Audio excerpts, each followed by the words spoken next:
This is our league, and this is your league. From the 55-yard line on CFL America Radio and the Sports History Network. Back in double safety now, standing in tandem, starting at the 10 and out on the 5 is Walter Roan. Back on his own 3 or 4 yard line is Joe Womack. Kicking for the Philadelphia Bell. We're going to see who it is. They just made a change. They cut their kicker loose last night, who'd been with them all year, and signed today with the National Football League Philadelphia Eagles. That was Rick Zarrow. And now kicking for them is a fellow who was with the Chicago Fire through their early camp, man from Indiana by the name of Walter. He teased the ball back up on the 30-yard line. Walter Roan, as we said, the up man on that tandem eye. Deep man, and a half-yard line. Joe Womack out of Alabama. Warner approaches the ball. It's an end-over-ender. And it'll come down into the hands of Walter Roan to the 20, 25, 30, 33. Gets a block, 40, 43, and down at the 45-yard line.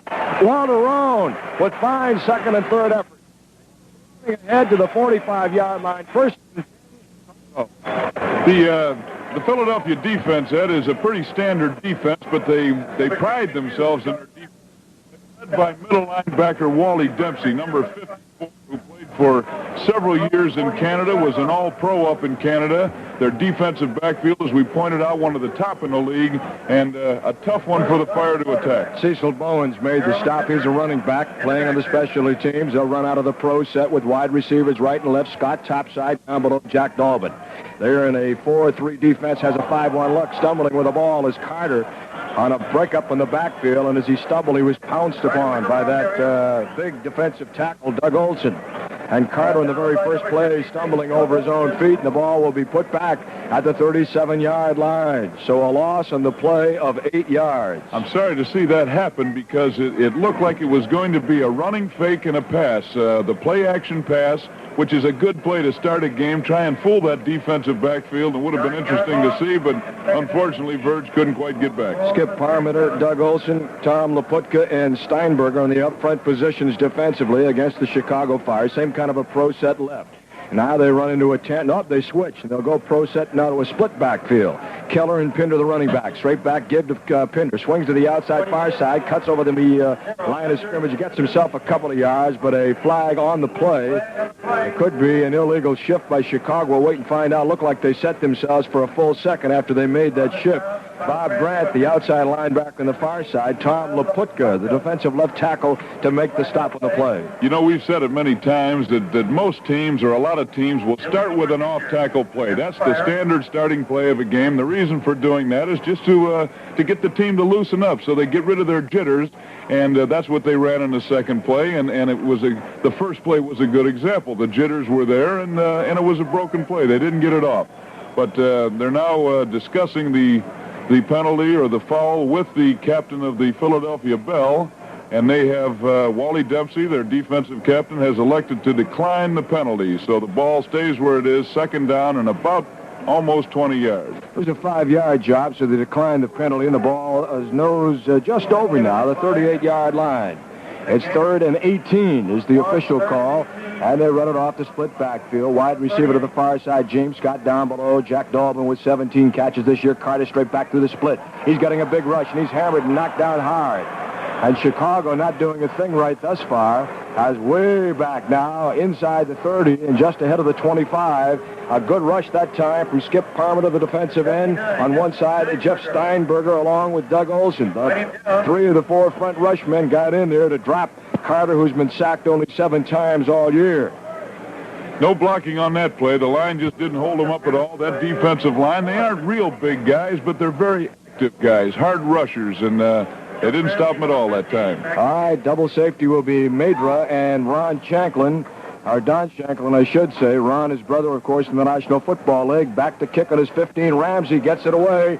It's a spiral, kind of a wobbly job coming into the hands of Mabry, near side. 40, up to the 45, 50, gets a block. He's loose. 40, 35, and tackled from behind at the 23-yard line.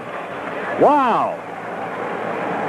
Well, the special teams having some problems again right at the start here tonight. Bob Wyatt was the man that finally made the tackle, but not before Philadelphia has got themselves an excellent field position all the way down to the 23-yard line of Chicago. A 36-yard kick, but a 40-yard return. Coach Chuck Dickerson, the special teams coach, has to be tearing his hair out. That's something they worked on all week. They feel that's the reason they had a tough time last week. Okay, King Corcoran with that wide offense. Look at this. Slot right, got a triple wing on the right side and a wing on the left side. A solo running back, number 22. 22 in the backfield. Allen, A-Train Thompson. They give it to Thompson. Tries the left side of the line. Gets down inside the 20 to the 19. And Thompson, tackle, middle of the line. And Ron Porter also. Heinrich was there. Porter was there. Sanduck was standing up. And they got a whole bunch of white and red jerseys in the play.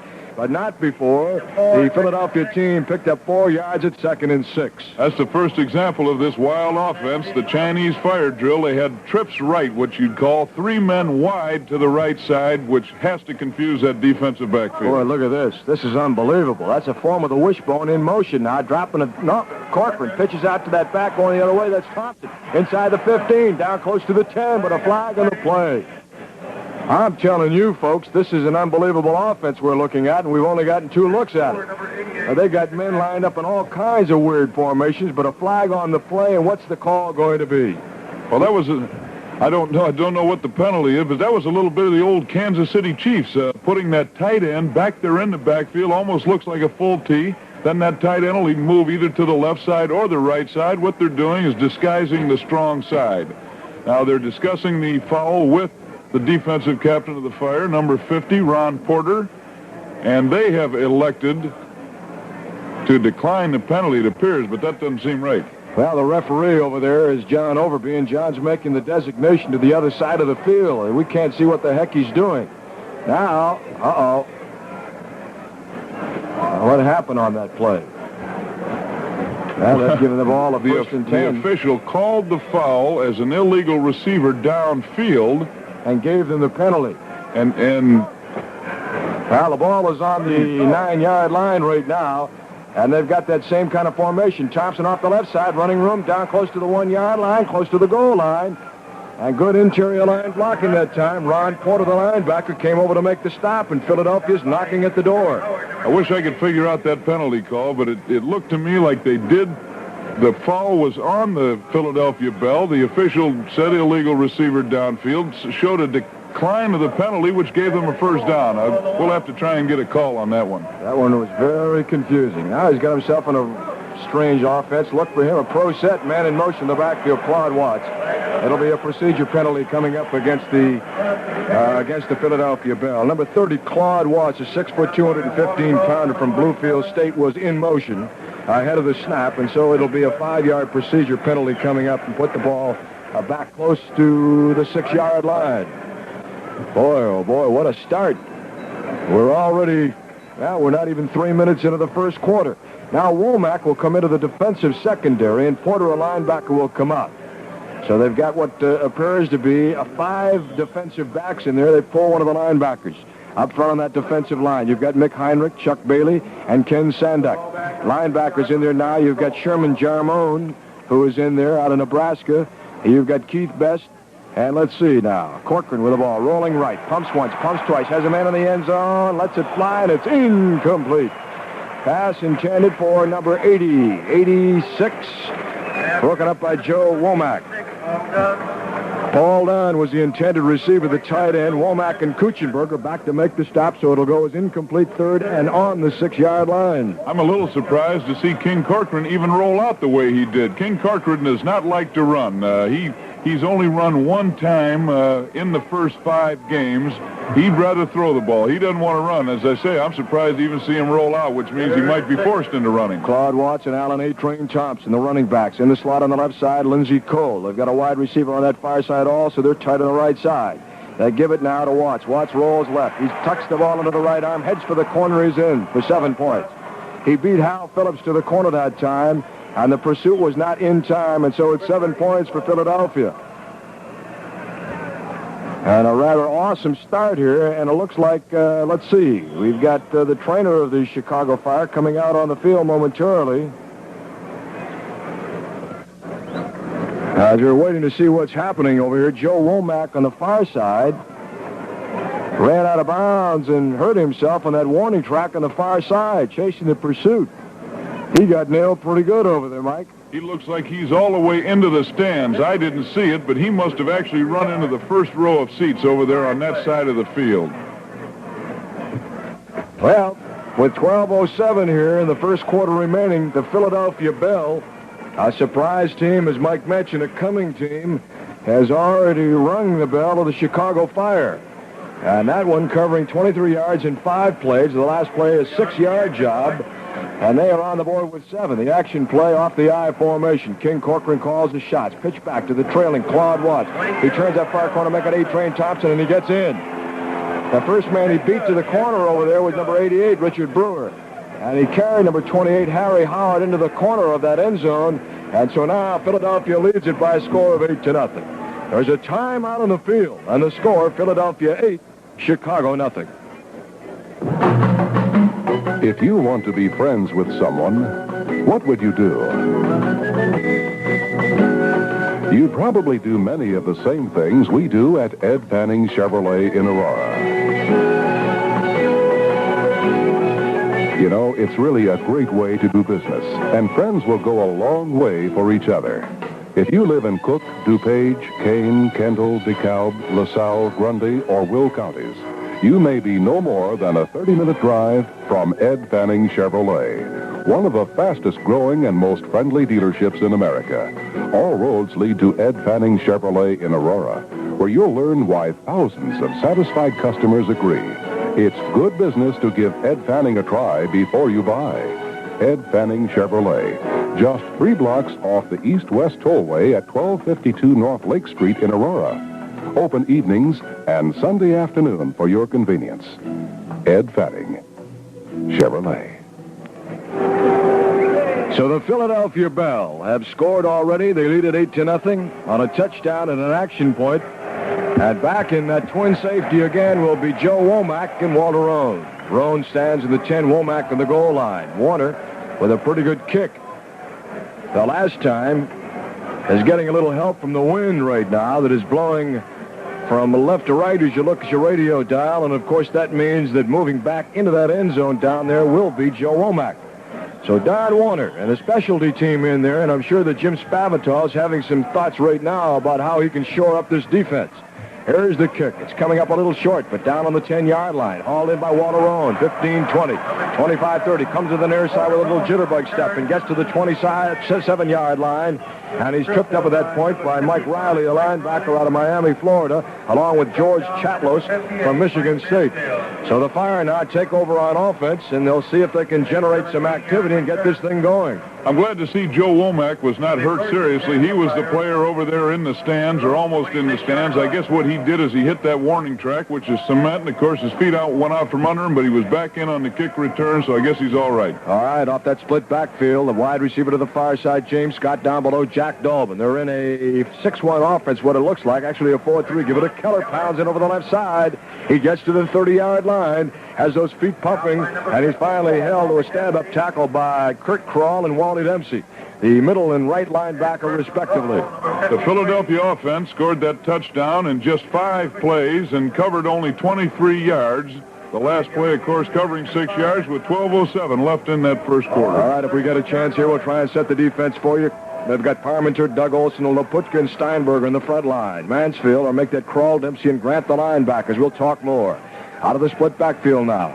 They've got, now they switch into a pro set to the near side.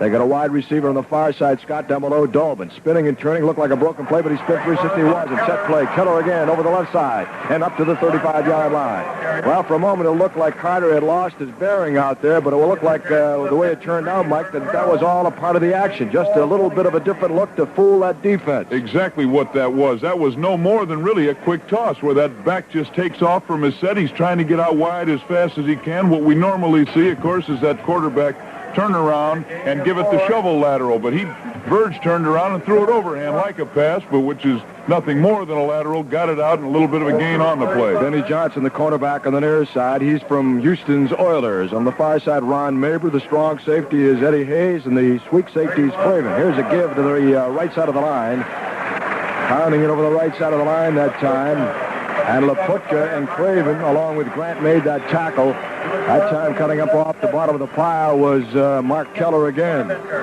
So they picked up a couple of yards. The ball is up to the 40, make that the 40, let's see, the 38.5-yard line. The Fire went from their unbalanced line that they use in short yardage situations there. They had only Glenn Hyde on the left side of the center and 4 men to the right of the center and ran right into that power that they have on that right side. 4-3 defense gives it a 6-1 look. They pull the linebackers up on the outside. They've got an unbalanced line, but they've got a pro set to the near side. In motion, they give the ball to Keller. Comes up the middle of the line again. Not much running room, but he makes his room. And over the 40-yard line to the 42, Wally Dempsey, the All-Pro from Saskatchewan in the Canadian League, who played 112 consecutive football games, still a Canadian League football record, and picking up enough yards now to move that ball close to a first down. Eddie, the Fire is using they're running at that defensive line. As I said, they're a very active defensive line, so they want to get them to stay at home. They're going to run right at them, and that's where they've gained some yardage. Mark Keller going up the middle. There's that 6-1 look again. The wide receiver on the far side is Dalvin. Down below James Scott. On the snap they go. Standing in the pocket, pumping once. Here's a little swing-out pass to Cyril Pinder. He's up to the 50-yard line, over the 50, into Philadelphia territory to the 49. Give him forward progress and call it close to the 49. Kurt Kroll, who came from, of all places, Slippery Rock College, was a man that made the tackle. Very quick, strong young guy. Free agent, came to camp, and they've turned the linebacker out of this guy. The man from Slippery Rock was the only person out there. If Cyril had been able to beat him, he had a long gain in front of him, but Slippery Rock wasn't too slippery. He hung on pretty good. That's Steinberger on the front side, 6'4", 250. Pretty good big-sized kid, Mike, and good lateral pursuit. All right, pro set near side. Verge Cotter, the quarterback, goes into Murdoch, the center. He'll give it to the first man through. No Pinder, the second man. And a little crossback coming from left to right. Oh, a cheap shot in there. Cheap shot that time by Bob Grant as he came up over the top of the pile and delivered a forearm shiver, but looked to be to the side of the head of Cyril Pinder. That's no man to mess with. He has a black belt in karate and kung fu, and maybe he was putting a little of that to work right there. It looked like he was. That looked like one of those karate chops that he gave there. Of course, Cyril was stood up and standing still. It was an unneeded shot. We've got a halftime score. The Memphis Southmen are leading the Detroit Wheels 23-7 at halftime. Split backfield. Carter, the quarterback. Wide receiver Dolben. Down below, they've got James Scott. He's a beauty. See if we can get him loose here tonight. Pitch back to the trailer. Pinder going the other way, swinging high. Over the 40, down inside the 40, close to the 35, maybe the 36-yard line. And the clock continues to roll as Cyril Pinder was bumped out of bounds by Bill Craven and Wally Dempsey, that middle linebacker again, and you'll hear a lot of him tonight. Great block by the 11-year veteran Steve Wright on that play. The quick toss, and Steve Wright, the tackle, he pulls. He has to get that corner man, which is really the only one that can be out there. And Steve absolutely buried him and opened the play for the big game. Let's give a few kudos to Steve Wright, Mike Sickich, Guy Murdoch, Bradley, and Hyde, the interior portion left to right to left on the Chicago Fire side. As they bump that ball down with a 1st and 10, the ball is at the 36-yard line. They've got Keller and Pinder, the running backs. They give the ball this time to Keller. Come to the middle of the line. More running room. Getting good blocking up the middle behind Guy Murdoch. Inside the 35, close to the 33-yard line. And they pick up a couple more yards. Maybe 4 in the carry. Let's call it 2nd and 6. And Grant, that linebacker there right again. Mark Keller has been able to break through that defensive line just about every time he's carried the ball. No big gains, but he's getting through that line. Of course, those linebackers are good. We mentioned Bob Grant, the karate expert, and Wally Dempsey, the veteran from Canada, and Kurt Kroll from Slippery Rock, 3 pretty good linebackers. 2nd and 6. The ball is at the 33-yard line. Verge Cotter, the quarterback, with a split backfield. Down in the set formation. Snap, fakes a give. Little quick pump this way. Intended for James Scott. Maybe interference. I don't know. Benny Johnson is waltzing around with James Scott down there. Looked like he hit him a little quick, Mike, and no flag on the play. He looked like he hit him. Well, it had to be almost simultaneous, if not a little bit before. But no griping coming from the Chicago bench, so it'll go as an incomplete pass. It'll remain as a 3rd down now and 6 yards to go. Benny Johnson, a 4-year veteran from the Houston Oilers, who played on the all-rookie team when he came up his first year in the league, and the man that the Fire think they might be able to reach tonight. He's the man with the most experience back there, and yet they think they can go to him. Wide receiver, Scott, head up on Benny Johnson. On the far side, Dalvin. He'll get action on that side by Mabra. Now getting a good rush is Carter. Jumps out of the pocket, lets it fly down deep. Oh! And down there at tight end of the delay, coming across Don Birchfield with a flag on the play. And a hurt man on the play for Philadelphia. Number 76, Doug Olson, that big defensive tackle, looked like he got a shot from the side. And he is down on the play, holding a leg. But it was Virgil Carter who was almost swarmed under at the 46-yard line, got it away, and under fire, could not quite get it in. As Birchfield a little slow getting to the ball. So now the ball goes incomplete. It'll bring up a fourth down situation. Doug Olson writhing in pain on the ground. And let's see what the call is. Let's see what the call is on the play. Eddie, there wasn't any question about that penalty. That was the illegal bump and run penalty, which is a new rule in the World Football League, and I think you could tell right from the start. Benny Johnson wanted a piece of Jimmy Scott. They had a little difference of opinion the play before. He got up on the line, no question about it. He hit him downfield. He can only hit that man. Ben Johnson can only hit Scott up to 3 yards from the line of scrimmage, and he hit him about 5 yards down. But it was illegal all the way because he hit him after Jim Scott had gone by him. So illegal for 2 reasons. And you can only hit him one shot before that ball is popped. Now, we've got an official timeout here momentarily. The officials step in here and may march off some yardage against Chicago. What are they doing down there, Mike? They have jumped over the ball. The referee, John Overby, is standing over the ball. Incidentally, the umpire tonight, Oscar Edmonds, head linesman Don Helsley, line judge Bill Reich, back judge Paul Hawley, and the field judge Wilson Gauchier. They probably held up the play because after a first down, you have to give those men on the sideline a chance to get that dicker rod set up. And I don't think they gave the men, the officials on the sideline, enough time to set up their dicker rod, so they held up play for a minute to let them get set up. We're going to have to get them fellas some new track shoes. Get down there in a little bit more of a hurry. They're in a hurry everywhere you go in this World Football League. They're running like wild. All right, they set it on a split backfield. Wide receivers left and right, dropping back. Give it a Pinder, coming from far to near side, cuts inside over his left hand, gets onto the 10, keep going 0, and works down close to the 7-yard line. He dragged 2 or 3 of those bodies along with him before Kurt Kroll and Bob Brett, 2 of the 3 linebackers, finally dragged him to the ground. Good running by Cyril Pinder on that play. He cut behind. He had a couple of guards pulling out in front of him. He cut behind him, cut behind that pursuit, and was able to get a good gain on the play down to the 7-yard line. Try to give up that old Green Bay sweep coming this way. Mike, that time with guards out in front, Pinder cutting in, picking up good yardage, and now we've got a 2nd and 1 situation. The last down, of course, was an automatic first down on that bump and run penalty. So the ball now down at the 7-yard line. Carter, the quarterback, pro set near side. Gives it to the second man. Nope, first man. That's Keller. And Keller trying the middle of the line after a good fake that time by Virg Carter. Looked like he got to the line of scrimmage and then nothing. So it'll be a 3rd and 1 now. And it was Ken Scott, a backup tackle in place of Doug Olson. And the linebacker, or I should say the defensive end on the far side, Jeff Steinberger, pretty big boy, 6'4" and 250 pounds. I spoke a little too soon. As soon as I finished saying that Mark Keller was getting through the line, they hit him head on right at the line of scrimmage and stopped him. Of course, that defense tightens up when they get inside the 10-yard line. Ken Scott up there in place of Osa Laputka, the defensive tackle. Steinberger at one of the ends. Here's the snap and the give. Pinder coming from far to near, cuts inside, gets nowhere. Lost 2 yards on the play. Kurt Kroll came up. Benny Johnson coming up from the right cornerback position. Stopped the play before it got to the line of scrimmage. And Keller, who was out in front, tried to lay a block down on Johnson and couldn't get it done. And Bill Craven coming up from the safety position also there. So now it's a 4th and 1. What do you do here, Mike? Well, it's a little further than 4th and 1 because he did lose yardage on that play. Now, I don't see that they have put... Yes, they have. Chuck Ramsey has gone in. It will be a field goal attempt from... The kick will come from about the 16-yard line. 16, which means it'll be a 26-yard kick. Ramsey will lay it down now. Laying the ball down for him will be Womack. The ball is in the air. Let's see. And it's good. So Chuck Ramsey on a kick that started to go to the right converts. And now the Fire put 3 points on the board. So they're starting to crawl a little closer to the bell. With a timeout on the field and 4:17 to play in the quarter. The score, Philadelphia 8, Chicago 3.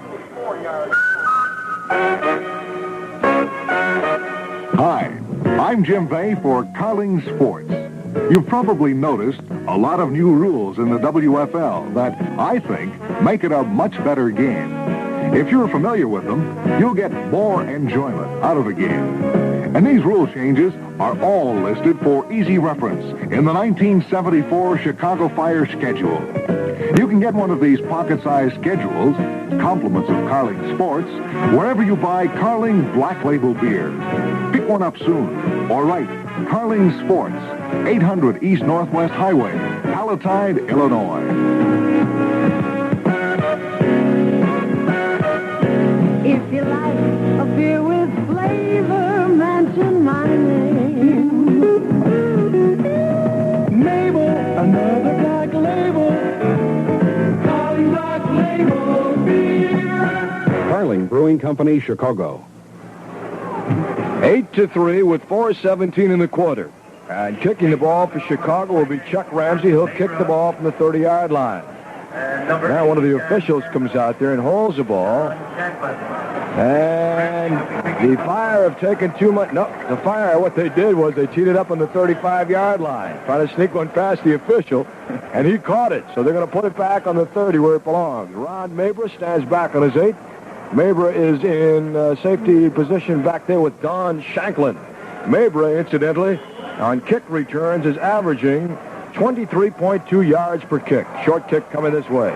Coming down under the 28-yard line, picked up by Mabra right there. Gives ground, goes to the far side, gets back to the 30, to the 33, and swarmed under. And I mean swarmed under. A whole bunch of Chicago Fire down on the play. Number 30, Mike Carter was there, along with Luther Palmer, a second-string tight end.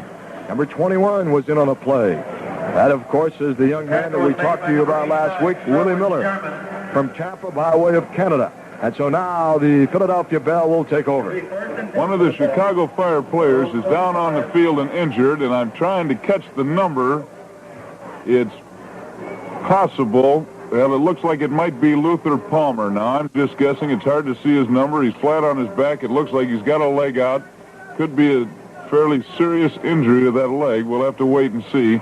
The Philadelphia Bell did not get much of a return on that kick, and it's a good thing because it was a short kick.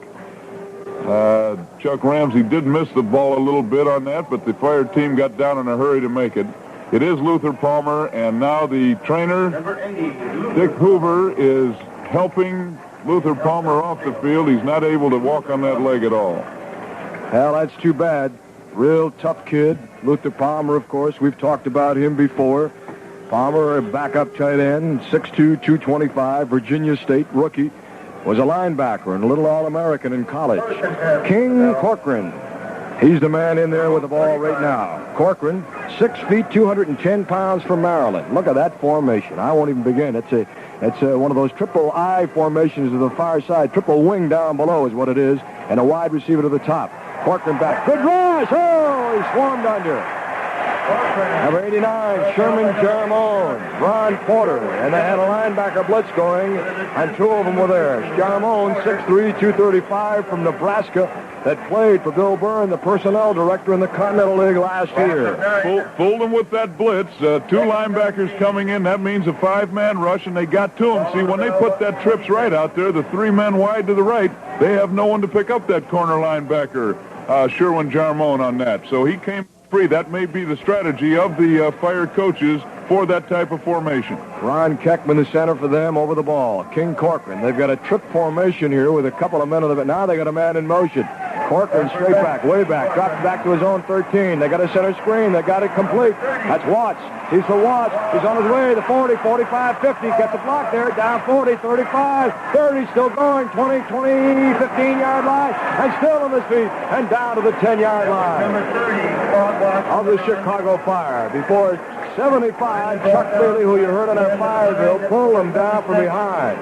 Claude Watts was the man who caught that pass. Claude Watts from Bluefield State, of all places, who played a while with the Kansas City Chiefs and the Winnipeg Blue Bombers up in Canada. That was nothing more than a center screen, a middle screen, which is the type of play they like to use. They move all those men around in those offensive formations, a man in motion, and then come to a fairly simple play, but they completely fooled the Fire on that one. King Corcoran, the man calling the shots. He's got a single back, and he's got a trip formation to the right side. That's three receivers on the right side. They're getting double coverage. Now they're getting triple coverage over there by the Chicago Fire, who drop off.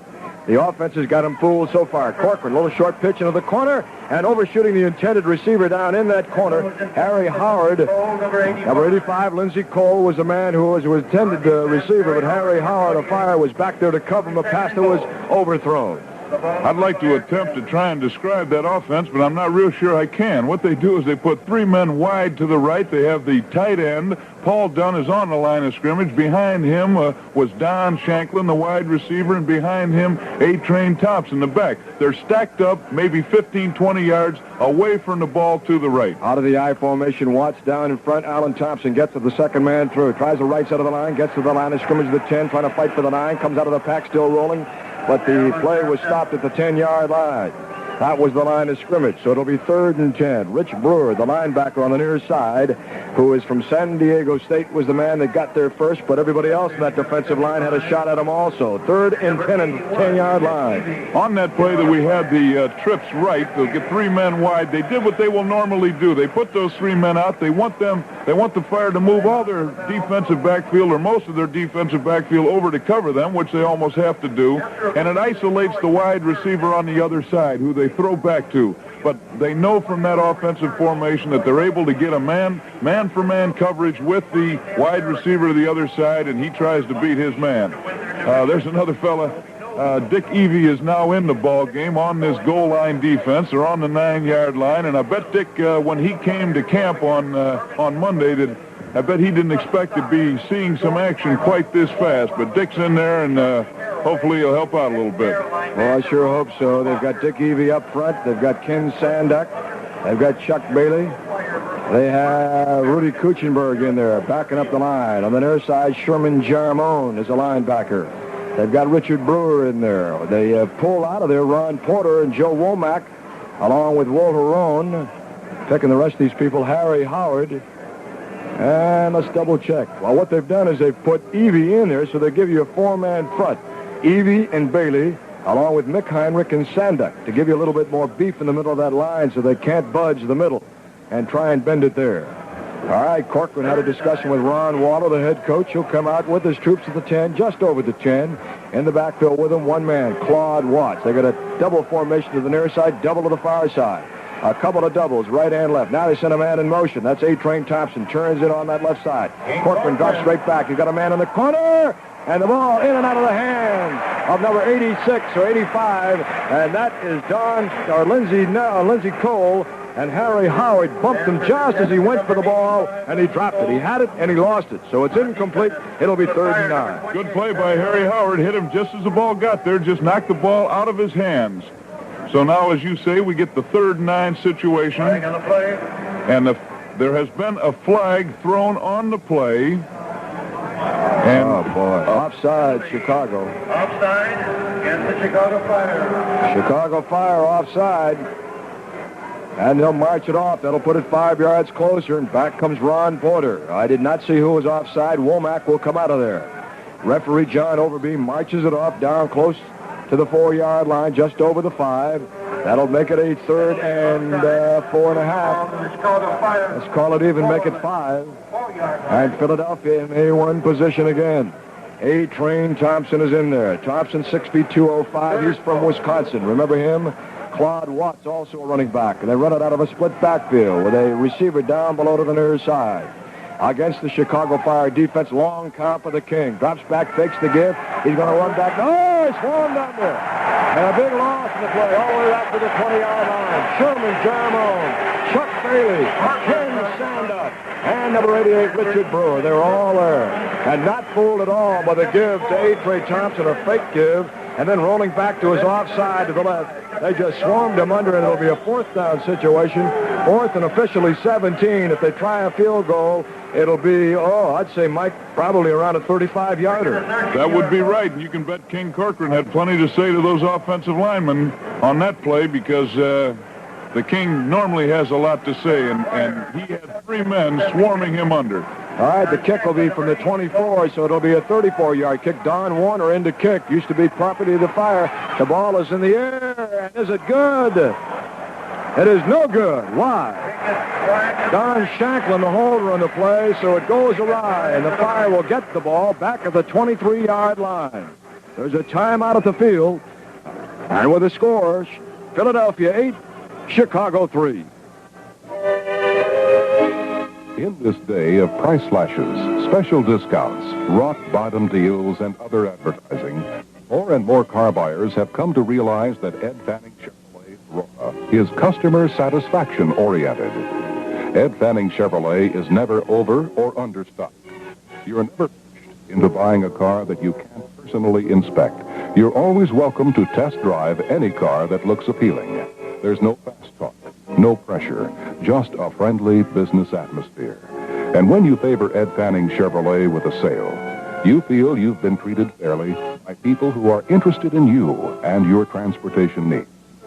So when you want to buy a new Chevrolet or a dependable used car from a reliable dealer, accept Ed Fanning Chevrolet's invitation. Give us a try before you buy. You'll recognize his sign just 3 blocks off the east-west tollway at 1252 North Lake Street in Aurora. While we were away, they snuck one in on us, Mike Pyle, and now, after a 5-yard pickup by Pinder on the second try, they give it to Keller. Keller with the ball, almost lost it, gets over the 30. It'll be a first down. Well, Keller, as he was falling down, while being tackled on the play by number 72, Ken Scott and Wally Dempsey, had the ball fully extended in his right hand and just did pull it in at the last second as he hit that turf down on the Soldier Field playing surface. Verge is having some success with his running game. It looks like he's a little bit shy to test that defensive backfield of the Philadelphia Bell. They're giving him a man-to-man look back there right now, Mike, which means they could possibly free the long bomb after he softens him up the middle eventually. He gives it on a draw play. Now Keller tries the middle again, gets himself 4 or 5 yards. So Mark Keller really chewing up some turf down. There's Tom Laputka, a 3-year guy from Southern Illinois, 6'2", 255, who they think is going to be a real great one in the future. The man set up for that long pass, if they choose to go for it, is Benny here. 0 is his number, but he's the guy that you could do that to because he wants to hit Jimmy Scott on every play. Okay, Mike, there is a timeout at the end of the first quarter. Timeout on the field with a score, Philadelphia 8, Chicago 3.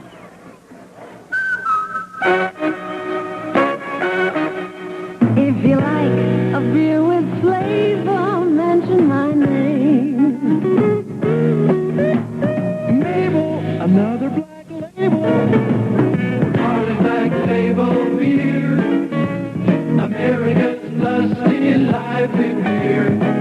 It's got taste that comes through. Straight and true. Beer after beer after beer.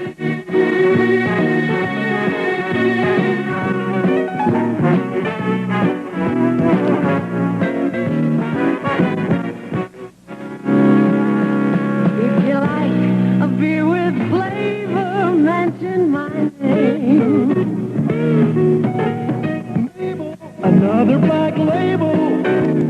Calling Black Label beer. Carling Brewing Company, Chicago. Eddie Doucette, Mike Pyle, back at Soldier Field, 8-3. We start the second quarter with a lot of stars in that backfield for the Chicago Fire. Cyril Pinder, of course, one of the running backs. Pinder growing good with 3 touchdowns so far this year. Mark Keller, incidentally, the leading scorer in the World Football League with 64 points. And the number 1 passer in the World Football League, of course, Virgil Carter. Carter doing a great job, 52% and 11 touchdowns. Kind of interesting, though, Eddie, that Verge Carter is the number 1 passer in the World Football League this week. Last week, he was number 3 behind Norris Weiss of Hawaii and Bubba Weiss of Detroit. And as you well know, he probably had the worst game he's had this season last week and ends up number 1. Of course, he had those big long passes to Jim Scott and Jack Dolbin last week, so that has to be one of the reasons. Right Sickich on the right side of that line. Carter underneath Guy Murdoch. They got a split backfield. Wide receiver on the top side. James Scott down below Jack Dolbin. Carter rolls back, standing at his 25. Rolls out close to the 30. Fires downfield and inside the 50. In and out of the hands of Jack Dolbin.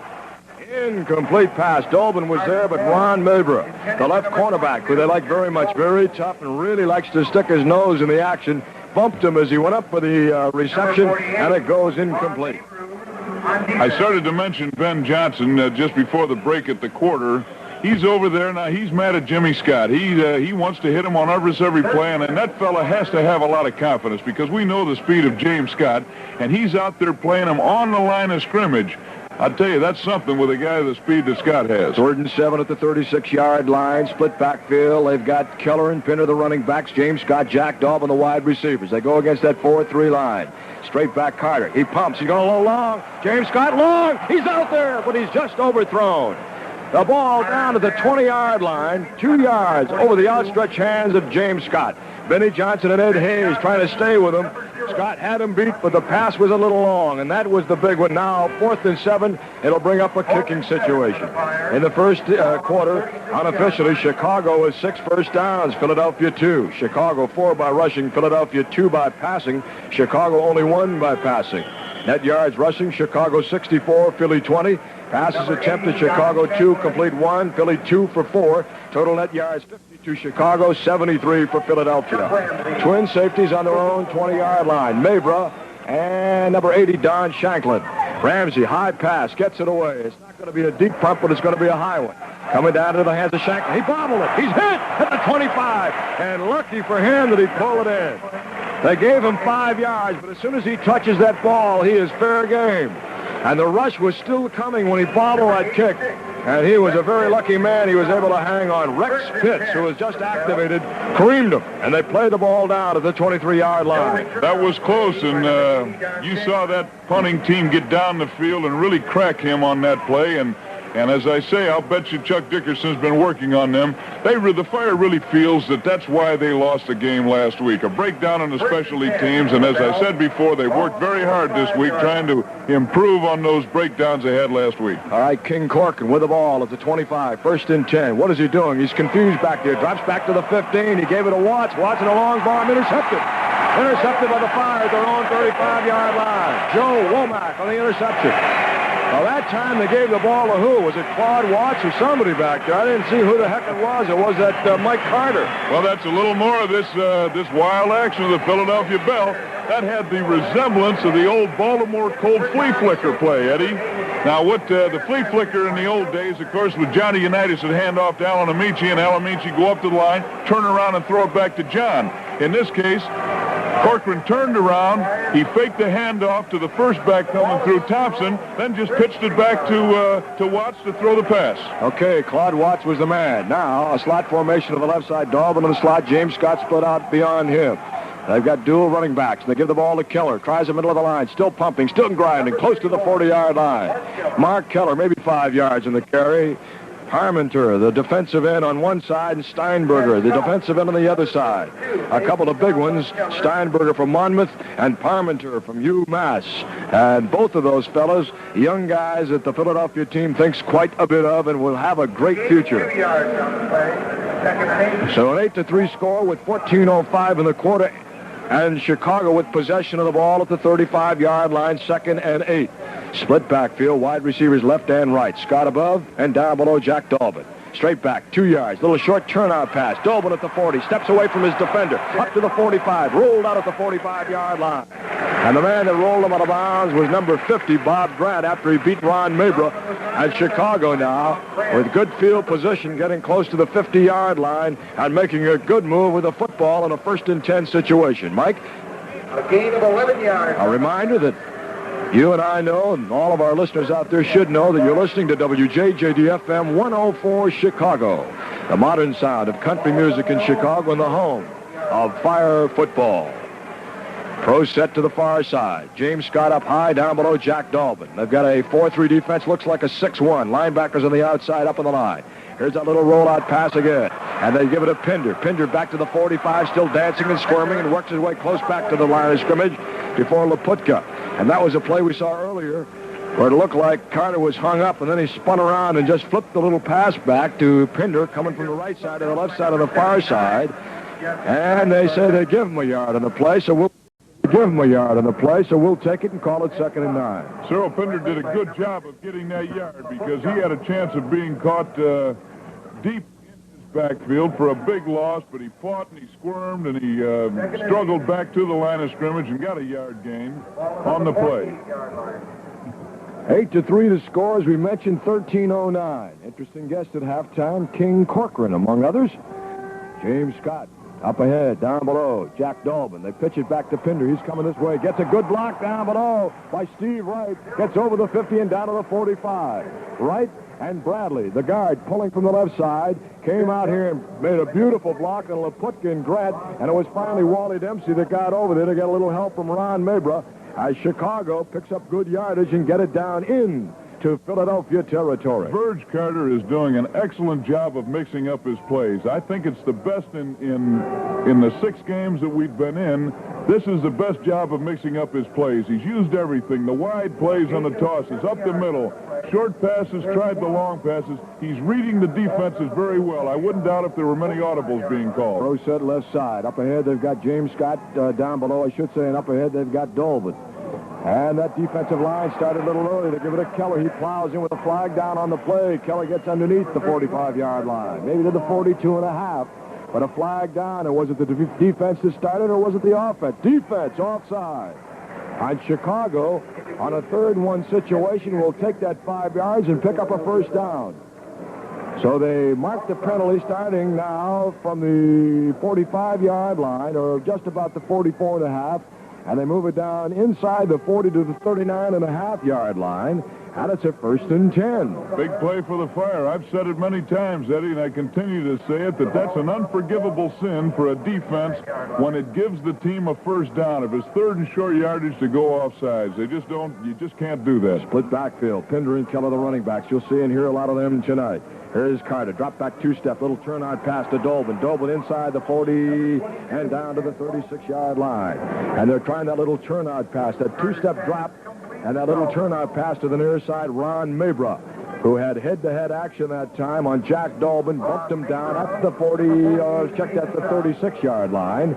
They give him 3 yards, and they call it 2nd and 7. That's an example of the way Verge is reading these defenses. That may be one of his audibles that he's calling, because those cornerbacks, Ron Mabra and Benny Johnson, have been varying their play quite a bit. They'll be on a line of scrimmage. The next time be playing maybe 8 to 10 yards deep. And Verge is seeing this. When they're 8 to 10 yards deep, he throws a short one. Mabra Cagey's got 3 interceptions, tied for the lead in the World Football League. Split backfield. A little change play as Keller spun into that backfield, getting the turn and a handout. Gets back over the line of scrimmage and down close to the 30. They set it up in the split backfield. On the snap, Carter rolls straight back, and Keller did what looked like a 360-degree pivot. He spun around from the right side off that split set, rolled back to the left, cut back to the middle of the line with nowhere to go, no blocking, no hole, got down to the 30-yard line, make it 3rd and 1. And the tackle by Wally Dempsey and Bob Grant. Jim Spavital is saying Philadelphia isn't the only team that can come up with a play like this once in a while. That was nothing more than a Statue of Liberty play. The old Statue of Liberty. Verge dropped back, faked the pass, handed off behind him to Mark Keller, coming around. 10:49.5, 3rd and 1 off the eye, down up ahead on the eye is Keller. They're going to give it to the second man. Oh, Pinder with a hole, stumbles at the 25, 20, 15, going to beat down.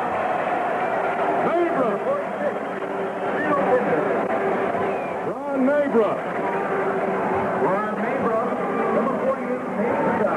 Made the tackle. Pinder broke a tackle at the 25 and stumbled ahead for a 1st and 10 at the 15. Really fired through that hole. Cyril Pinder came through like a shot. I'm glad to see him running well. As we know, Cyril's been having a little trouble staying healthy. He's been injured. He's missed the second half of the last 2 ball games, but he sure looks ready to play tonight. 1st and 10 at the 15-yard line. Split backfield. They've got Keller and we'll get it anyway. Keller and Pinder give it to Keller. Tries the left side. High step into the 10. Inside the 10 to the 5. Still going. Bangs, bumps, and really fights his way down to the 7-yard line. Oh, that Keller. Does he run hard? He runs with his head up, too, and I'm going to tell you something. Head up, knees up, and he still churns. And Ron Mabra again made the tackle. Harmonter, the defensive end, had to come all the way over from the other side to help out on it. By that time, Keller tried the left side, off guard and center, and then worked his way into the middle there, and then started to come to the near side before he was taken down. He's a tough man to bring home. If you had to name one play that the Fire's been most successful on this year, it's the off-tackle play. They made more yardage that way than any other way. 2nd and 1 at the 6, out of the eye. On the up front of the eye, they've got Keller. He's down on the set, and his Pinder in the stand-up. Give it to Pinder. Slides off the left side. Gets met at the line of scrimmage. Pretty good tackle on that far side. Craven, cornerback, came up to meet him on the play. That strong safety came up that time to meet in the play with a little help from Wally Dempsey again.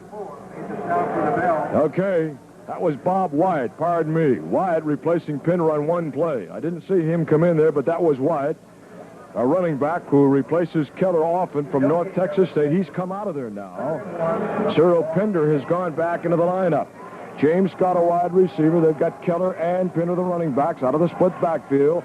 Ball is at the 6, a 3rd and 1 situation. Dobin, wide receiver down below, up on top, James Scott. Here's Carter. He rolls out of the pocket, on the run, throws down to the 1-yard line. James Scott in the end zone for a touchdown. Or is that Cyril Pinder? Cyril Pinder on a good rollout out of the backfield. And a beautiful pass that time by Verge Carter. Billy Craven from Harvard came over there to pump him, but not before Pinder had momentum and rolled into the end zone on the corner down below. So Cyril Pinder gets his 4th touchdown of the year, and Verge Carter his 12th touchdown pass. They're sure keeping us alive up here. They're not making it easy for sure. They get down, they have a 2nd down and 1 situation, lose a couple yards, then Verge rolls out. Of course, that's that standard play. They love that. He's got about 4 backs or 4 receivers out there. He's got the rollout, gives them several options, and he picked out Cyril Pinder on the play. Action point, pro set. They've got Pinder on the weak side, and they've got Keller this way. Carter drops back, throws. He's got Keller. He had it and lost it all by himself. But a flag on the play. A flag on the play. And let's see what this is all about. A bump and run foul or a penalty against them? I don't think so. I think it was foul? illegal procedure, but that is really a break because Mark Keller just plain took his eye off the ball. Verge threw it right into his bread basket, and Mark took his eye off the ball, let it go. That gives them a break. They'll move it halfway to the goal line from the 2.5 to, what does that make it? 1 1/4, I think, isn't it? Huh? 1 1/4, right. Help me out, will you? My math has never been real good. We're down now to a situation with the Fire, 10-8 a leader. And they've got the ball down at the, well, let's see. They've got it down at the 1 1/4-yard line. That's good enough for me. And they've got Bradley and Sickich at the guards. They've got Hyde right at the tackles off the I formation. The up man on that I is Keller. The man standing behind the tailback position is Bobby Wyatt. They give it a Wyatt. Nope. A good fake. Carter with the ball. He's going to run. He's going to bang it in himself. Carter. All covered that time. Decided to run it right up the middle. After he dropped back, saw a hole, he ran and he met Wally Dempsey at the goal line, but got in. And so the action point is good as Chicago, with 8:34 in the half, goes ahead with a timeout on the field at Chicago 11 and Philadelphia 8. Frustrated over car shopping amid the hustle and bustle of congested city traffic? Well, what could be more family fun than to come to Ed Fanning Chevrolet Country in Aurora? Whether you're in the market for a 74 Chevrolet or a dependable used car, it's almost a certainty that Ed Fanning has the car for you at the price you want to pay. And for service after the sale, you can depend on Ed Fanning Chevrolet to give your car the expert mechanical attention you expect. So before you buy, give Ed Fanning a try. Ed Fanning Chevrolet, one of the fastest growing and most modern dealerships in northern Illinois. Just 3 blocks off the east-west tollway at 1252 North Lake Street in Aurora. Open evenings and Sunday afternoon for your convenience. Ed Fanning Chevrolet.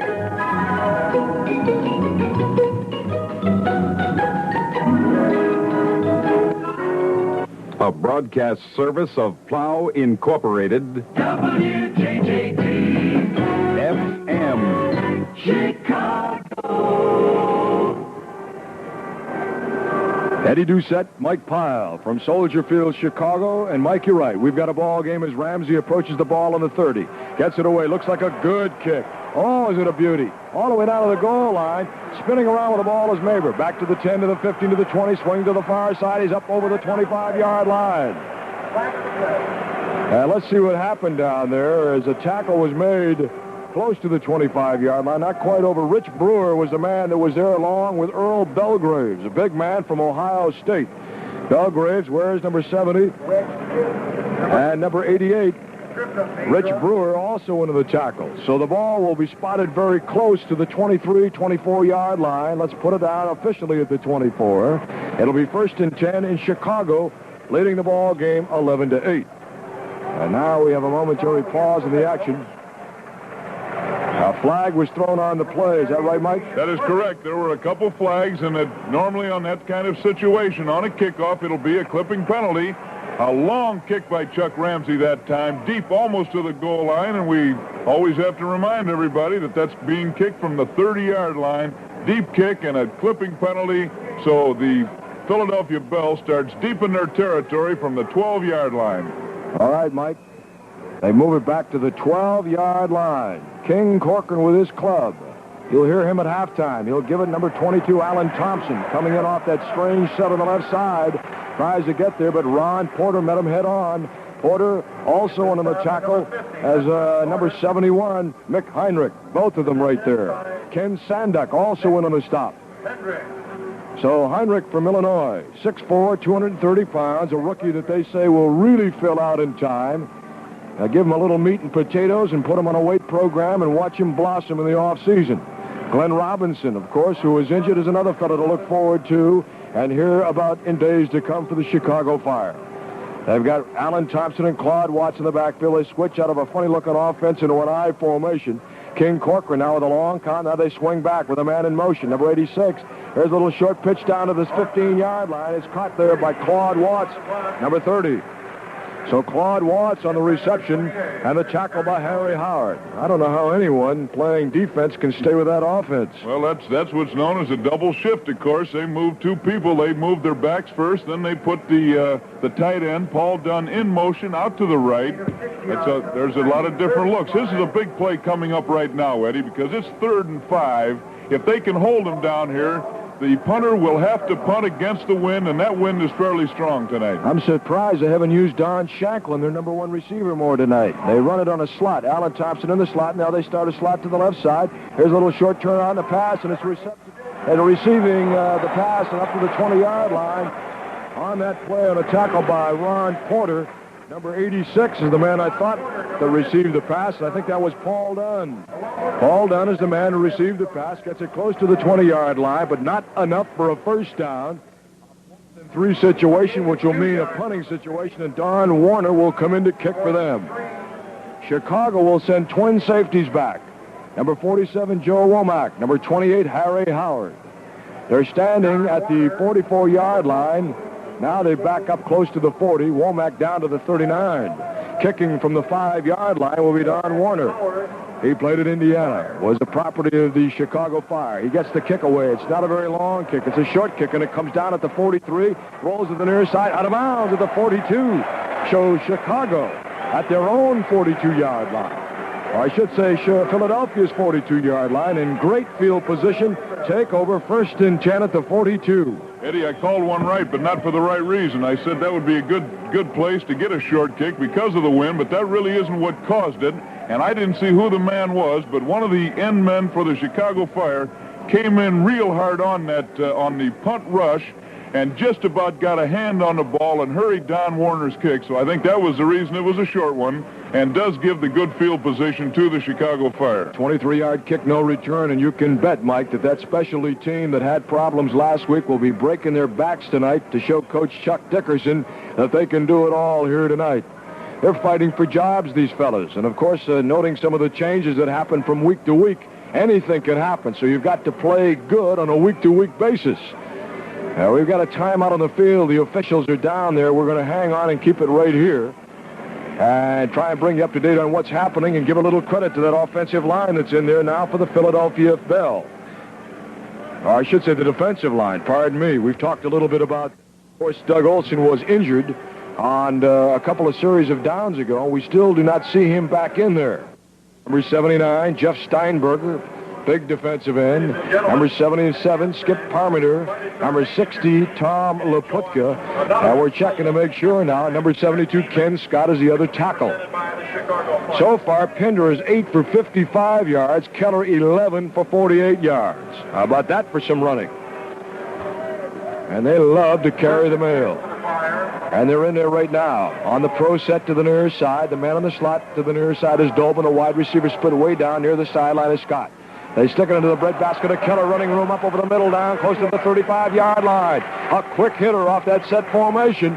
He piled in over the middle, and that Keller just knocks people down like 10 pins before Ed Hayes, an All-American from Morgan State, made the stop, but not before the Fire chewed up good yards, and it's 2nd and 3. Big hole on that play, and brought down by Ed Hayes, as you mentioned. Ed Hayes is a great football player. Another one of that defensive backfield, which they call the Soul Patrol. They've got nicknames for almost every player on this team, and the defensive backs are the Soul Patrol. Okay, they have that set formation. Carter now with a slot, same setup as the last time. This time they give the ball to Keller again, inside the 30, 25, still going. He's down to the 20, 15, on his feet to the 12. Mark Keller, and he churns him. He churns him. And he took Benny Johnson 5 yards with him before Ron Mabra came up to help out on the tackle. And Keller all the way down to the 10-yard line. 1st and 10, Chicago at just about the 10, maybe it's the 11-yard line. Eddie Hayes at 170 pounds just could not do it twice in a row to Mark Keller, the big fullback who goes 220.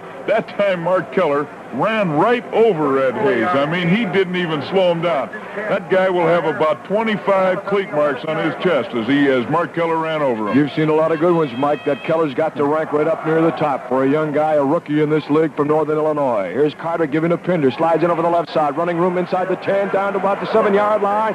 Peter's still pumping and whirling, and he's pumped back, but not before he got forward progress to about the 5, maybe the 7. And an official down there not liking what he's seeing. His tempers are starting to get away. And let's see who is there. Laputka having some words with number 73, Steve Wright, and number 64, Dave Bradley. And let's see what the call is going to be. A flag is on the field. Maybe a personal foul coming up here against Philadelphia, which will bring the ball closer to that goal line and those 7 magical points. I would have to say that's what it was, because that was a late hit, no question about it. Now they've marched it off, Mike, and they've got it down to about the, well, let's see, where's it going? It's got to go half the distance if it's a personal foul. Now the referee, John Overby's coming over here, and here it is. Unsportsmanlike conduct. How about that? Unsportsmanlike conduct. Well, these players are ready to play tonight. Both teams. The Philadelphia team, of course, they're winning. They're on a winning streak, and the Fire trying to come back a little over anxious tonight. A little extra effort. Pro set left. Part of the quarterback. Wide receiver Dolben to the high side. They give it now to Keller again. Tries the middle of the line. Bob Grant was right there to make a stop, but not before he got a couple more yards. Laputka also. They're driving right in over that side. Boy, they've had great success at moving the ball through the middle tonight. And a lot of credit has to go not only to the runner, but those men up front that are doing all that good blocking. And they're really getting off the mark in fine, fine style. Well, I like the way Mark Keller goes into that line. That time there was no hole. He just went into that pile and just kept churning. A lot of power. He's a fun guy to watch run into the line. 2nd and 1 on the 1. 4:05 in the half. Split backfield. Carter doing a great job of calling the shots tonight. Down they go on the set. And here's the give. They give it to Keller up the left side, and justice has finally prevailed as Keller takes it in. He worked that ball all the way up the field, and he takes it in there. And Mark Keller with another touchdown. The leading scorer in the World Football League, starting with 64 points, has another TD. He has 10 for the year. What a drive by Chicago. Pinder out, Bobby Wide in for the action point. And Chicago with an 18-8 lead. The action point we are awaiting now. 3:56 to play in the first half. And another exciting World Football League game from Soldier Field, Chicago. The action point. 22, Jack Dolben, near side. James Scott to the high side. Calling the shots with a split backfield, unbalanced line right. Pumping once Carter. Drop back pass. Gives it a... Oh, Keller. Keller had it and met at the 3-yard line by number 48, Ron Mabra. Quite a collision down there. Like a bull meeting a cement truck. And the pass goes incomplete. So it'll stand with 3:56 to play in the first half. And a timeout. A score, Chicago 18, Philadelphia 8.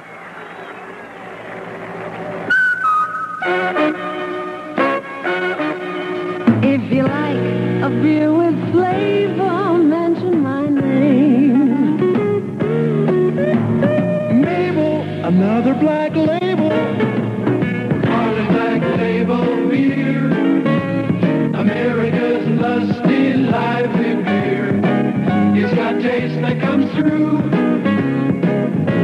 Straight and true. Beer after beer after beer.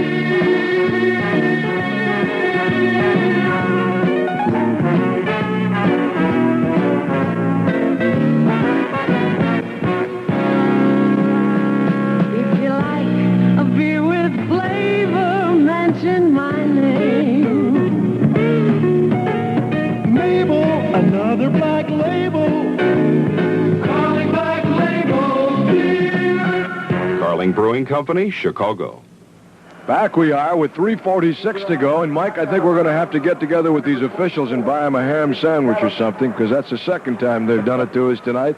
They started the action early. We're supposed to get a couple of minutes between scores. We got nothing there, and they ran the kickoff back to the 23-yard line after fielding it on the 7. So King Corcoran starting out what looks like a wishbone. They swing out of the wishbone, go into a slot formation right and left. That's exactly what they got. A-Train Thompson gets the given in the backfield as he gets over the 30-yard line to about the 32-yard line. Porter on the tackle. The play started at the 33-yard line, not the 23. Let's check it now and see exactly what happened on the play. He went nowhere. They're going to make it 2nd and 10. Mike, you know anybody in that officials crew? Well, you know, it's a new league. They've got a right to make a few mistakes, but they are a little short on giving us time, that's for sure. I don't know. All right, King Corcoran. I guess that 3-man front with the 4 linebackers, 2 of them up, gives you like a 5-2 look. Got a slot formation left.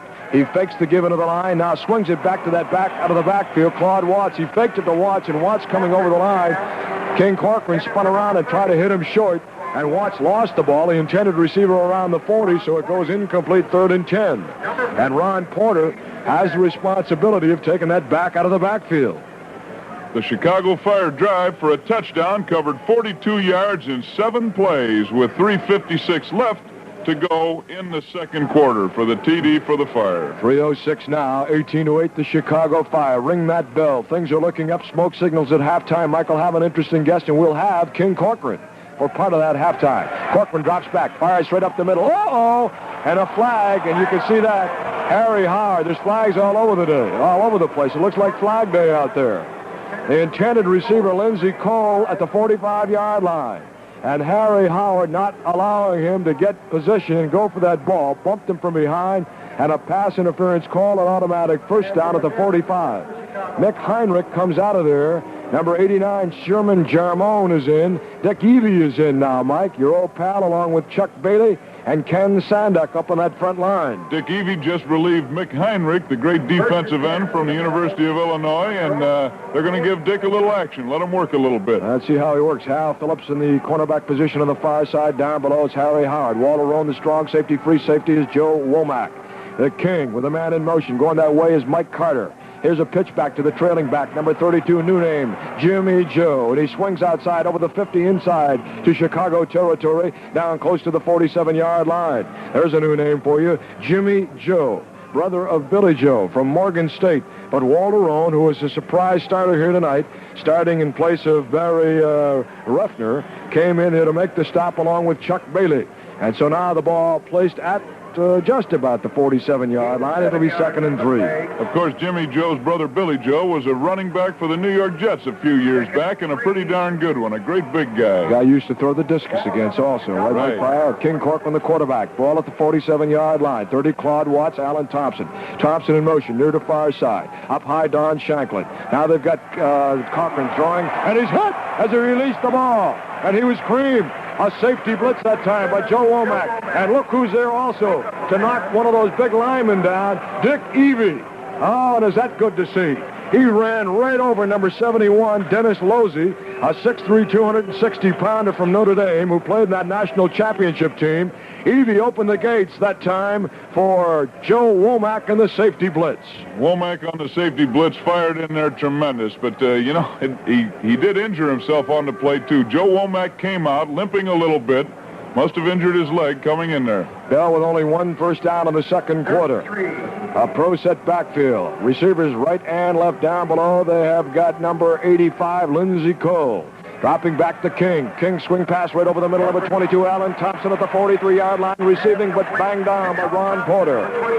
Allen A-Train Thompson, that little swing pass out of the backfield with that running back. Ron Porter. And that time Corcoran hit him, but they're going nowhere. As the Fire putting one linebacker on that back out of the backfield, doing a good job preventing them from going for the long one. That was close. They're going to bring it in for the measure. The back judge, Paul Holly, it looks to me like he marked the play and it appears gave him enough forward motion for that first down. You know, Eddie, I've got to say, that pass interference call a few plays back, I guess that's why I'll never be an official in the National or in the World Football League, is because I think every official on the field threw a flag, and I didn't think it was a pass interference penalty because when Harry Howard tripped the receiver, Don Shanklin, the ball had already gone by him. The ball was over his head. Now, in my opinion, that's a little late and not a call. All right, we'll have the 2-minute warning, Mike Pyle. 2 minutes to play in the first half right on the noggin, and we'll take a timeout right here. With the timeout on the field, the scores, Chicago 18 and Philadelphia 8.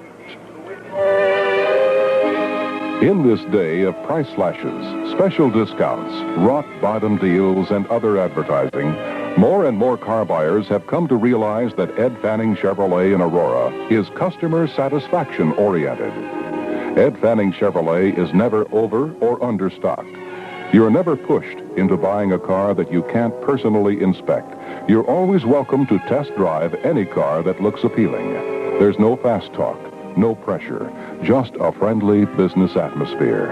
And when you favor Ed Fanning Chevrolet with a sale, you feel you've been treated fairly by people who are interested in you and your transportation needs. So when you want to buy a new Chevrolet or a dependable used car from a reliable dealer, accept Ed Fanning Chevrolet's invitation. Give us a try before you buy. You'll recognize his sign just 3 blocks off the east-west tollway at 1252 North Lake Street in Aurora. King Corcoran huddles his club just outside the 50 in his own territory. He has 10 touchdown passes this year, Mike, and he's a good one, and I think our fans will be very interested in our little conversation with him at halftime tonight. He is a character, there's no doubt about that, and a good football player, too. Lindsey Cole, the wide receiver down below. The man in the slot, Allen A-Train Thompson. 32, Jimmy Joe, the lone running back. And up on the high side, Don Shanklin. Man in motion goes A-Train. Corcoran rolls back. He's standing close to the 50. Little pitch pass over the line this way, near side, and complete to number 85, Lindsey Cole at the 35-yard line. And they're chewing up time. He did not get out of bounds, so that clock continues to roll. 1:47 to play in the half. Mike Carter, who is in there. Carter comes in, and they move Harry Howard back to a strong safety or free safety, replacing Joe Womack, who was hit a few plays ago. So Harry Howard now comes back to the corner. They've got Hal Phillips, they've got Walter Roan, and they've got Womack just coming back into the play. All right, Keckman, the center, goes over the ball. The ball is at the 35-yard line. It's 2nd and 3 with Corcoran and another wild formation. Man in motion going to the far side. Mike Carter. Pitch back to the trailing back, number 22, A-Train. Scoots inside the 35, 30, down inside the 30, goes to the 27-yard line. And he's rolled out of bounds by Rudy Kuchenberg. And he stopped the clock in the process with 1:14. And now Corcoran's got his team grinding out yardage. First down play. Of course, that last pass went to Lindsey Cole, who many of our fans will remember, started 13 games for the Chicago Bears in 1970, then went on to the Buffalo Bills and the New York Giants. Quite a speedster. They call him the Fearless Fly is his nickname. Right. And the other wide receiver, Don Shanklin's known as the Mosquito. I get the swatter out and let's go to work. All right, now, one receiver in the backfield, or one running back, that's Claude Watts. In the slot on the left side, A-Train Thompson. He's in motion now, going to the high side with Don Shanklin. Shanklin played at Kansas. Here's a pitch and a screen coming this way. Claude Watts breaks a tackle. He's down inside the 20, down to the 10. He's still on his feet, 5-yard line. Claude Watts. And they pull the sideline screen that time down below. Great blocking out in front. Boy, let me tell you, they had some blocking. Number 74 was out in front blocking in the play. Rickenbach, the right guard. Ralph Shakowitz, also a guard on the other side, was in on the blocking on that one. Pete Harasco on the front line. And, Mike, they've got it down to a 1st and 5 at the 5. I think if I was King Corcoran, I'd be calling a screen on almost every other play. That's what's had tremendous success for them. The big screen play earlier on a drive, and then, of course, this screen play. No one out there to stop the screen. Got a couple scores here.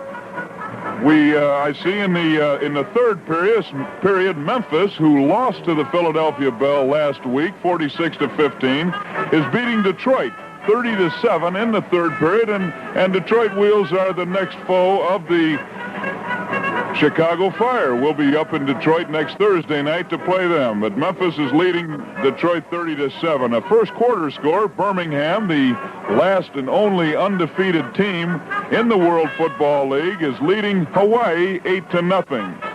And a score we're not really sure whether it's a halftime score or it's kind of unofficial, but at any rate, during the ball game, Florida is leading Jacksonville 23-11. We'll take a check on those timeouts left for the Chicago Fire. If they've got one, they may try and call it if they get close to set themselves. They've got 2 timeouts. They have 1 left. Evie is in there in that up front wall with Heinrich, Chuck Bailey, and Ken Sanduck.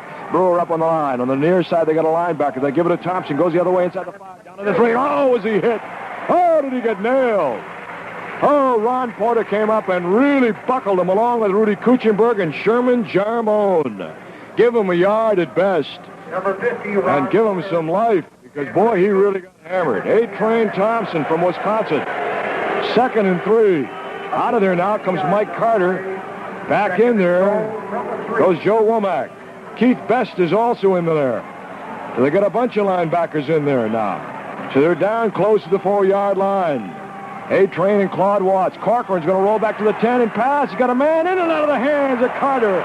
Mike Carter getting there a little late was Kuchenberg, but I think he got a finger on the ball enough to deflect it and take a little of the rotation off. And Carter, who was there, could not get his hands on the ball, and Kuchenberg with a great save. They just announced it, and the crowd loving it. He is a favorite here in Chicago. Cooch is the guy. They love Rudy Kuchenberg.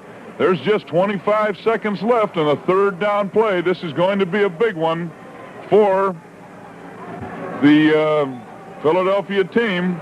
Can the Chicago Fire hold on this goal line stand right at the end of the first half? Keith Best comes out. Sherman Jarmone goes in. Waller Roan is in there. They're really tightening up. They got a slot formation on the left side. A-Train and Claude Watts are the running backs. Make that Jimmy Joe. Pitch back to A-Train. He's at the 10. He's going to throw it. It's in the end zone and over the hands and a flag on the play. Intended for Lindsey Cole and Harry Howard with his 2nd pass interference call of the night. They'll move that ball all the way down to the 1-yard line. How about that? 20 seconds to play in the half. A tricky play to A-Train Thompson. On the give from the quarterback to A-Train. Throwing from the 10, they put it at the 1. A pass interference on Harry Howard, his 2nd of the night. Well, I'm going to make a call on that one, Ed, and I have to say that was a very tough break. Number 1, Brewer really hit the receiver again after the ball had gone by, and to me the play was over. He was trying to go to the ball. If the ball's by, he can hit the man. Also, there was a clip on that play that nobody saw. One of the pulling guards of the Philadelphia team clipped a Chicago Fire man. Corcoran with the ball at the 1. He's got his team down there right now. A-Train and Claude Watts in the running backfield. Here's the give now to A-Train. He slices it on the right side. No, he won't go. And with 16 seconds, Philadelphia calls for time. They have 1 left. Number 27. Walter Roan came up. Ken Sanduck was right there. They go nowhere, and they lose a little yardage. In fact, the ball back to about the 2 1/4 yard line. Half of the yard on the play. Wow. Great tight defense by Chicago. Can they hold them one more time? 2nd and 2 and 16 seconds as Philadelphia takes the time. This is it right now. Whether they can hold them, it's a big one. I tell you, that last play was a rough one. It's too bad those officials. Of course, officials will have it. Sometimes they miss these plays. Now, you know, it's legal to clip within the tackles for a yard on either side of the line of scrimmage. You can clip just in that one short area, and the clip by that guard on Richard Brewer, who came in to try and hit Corcoran. It was close, but it was outside. And a reminder again that you're listening to WJJD FM 104, Chicago, the modern sound of country music and the home of Fire football. 18-8 with 16 seconds to play in the first half. Halftime tonight, Mike, with a couple of interesting guests. One of them will be King Corcoran, who we talked to before the game and put it on tape for you. What a guy.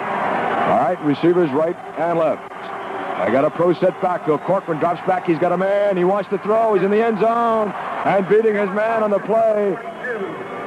Number 32, Jimmy Joe, beat Ron Porter. And a touchdown in the corner of the end zone.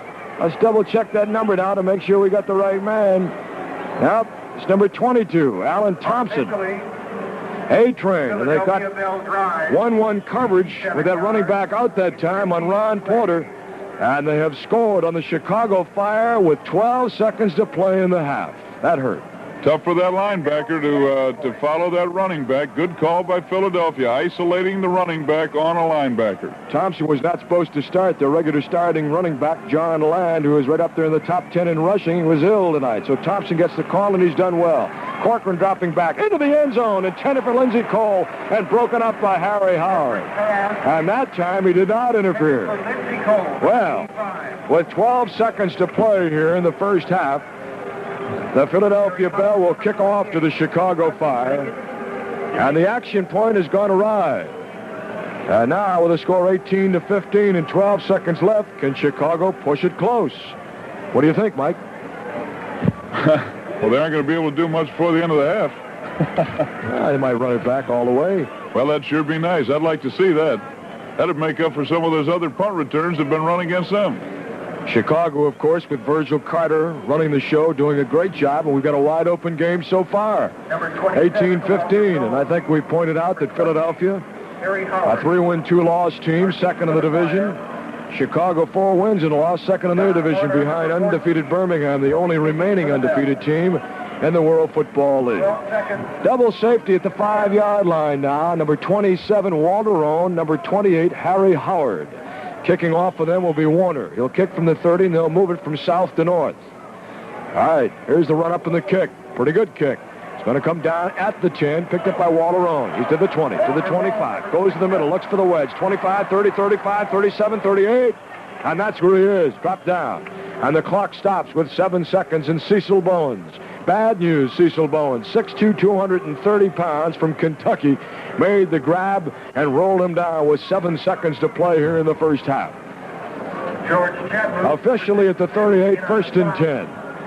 Steve Wright, one of the tackles. The other tackle, Glenn Hyde. A 59-yard kick, a 27-yard return.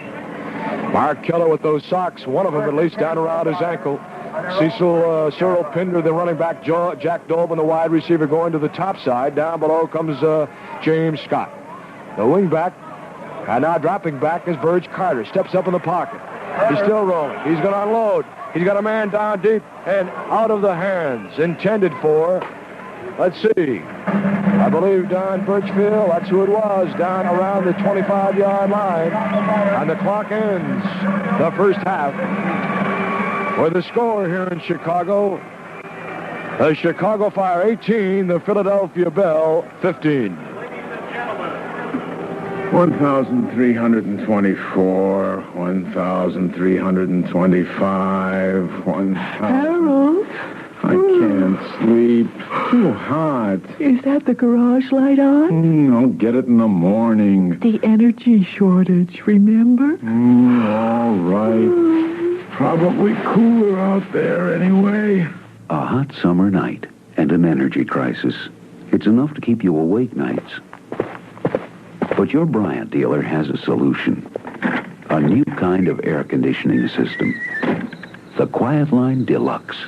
It not only cools your entire home, it uses less electricity. Phew, it's just as hot out here. It's locked. I'm locked out. Mildred!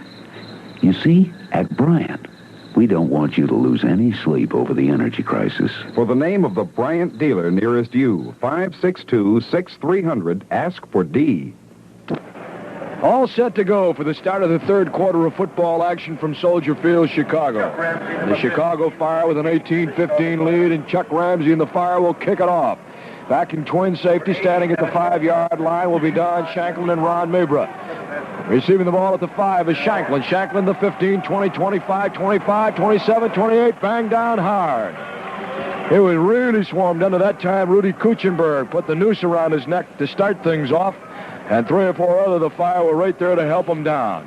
So it'll be 1st and 10 at the 28-yard line. Sherman Jarmone from Nebraska. We haven't said too much about him. 6'3", 235. Started out with the Fire. They put him on the inactive list and then activated him 2 weeks ago, and now he's getting a good look. Ron Porter comes into the Fire defensive alignment. And now there is a penalty that was thrown on the field, and the Fire are being talked to by the referee. And it appears that the penalty is going to be against the Philadelphia Bell. Let's find out. It was an offsides call against Philadelphia, declined by Chicago. So the ball will be at the 28.5-yard line. 1st and 10, King Corcoran. Corcoran and Allen A. Train Thompson really did some dazzling things the first half. Claude Watts, a running back. A-Train out of the I formation. Down below, they've got Lindsey Cole, wide receiver, up above Don Shanklin. They're going to give it now. That's number 22, A-Train.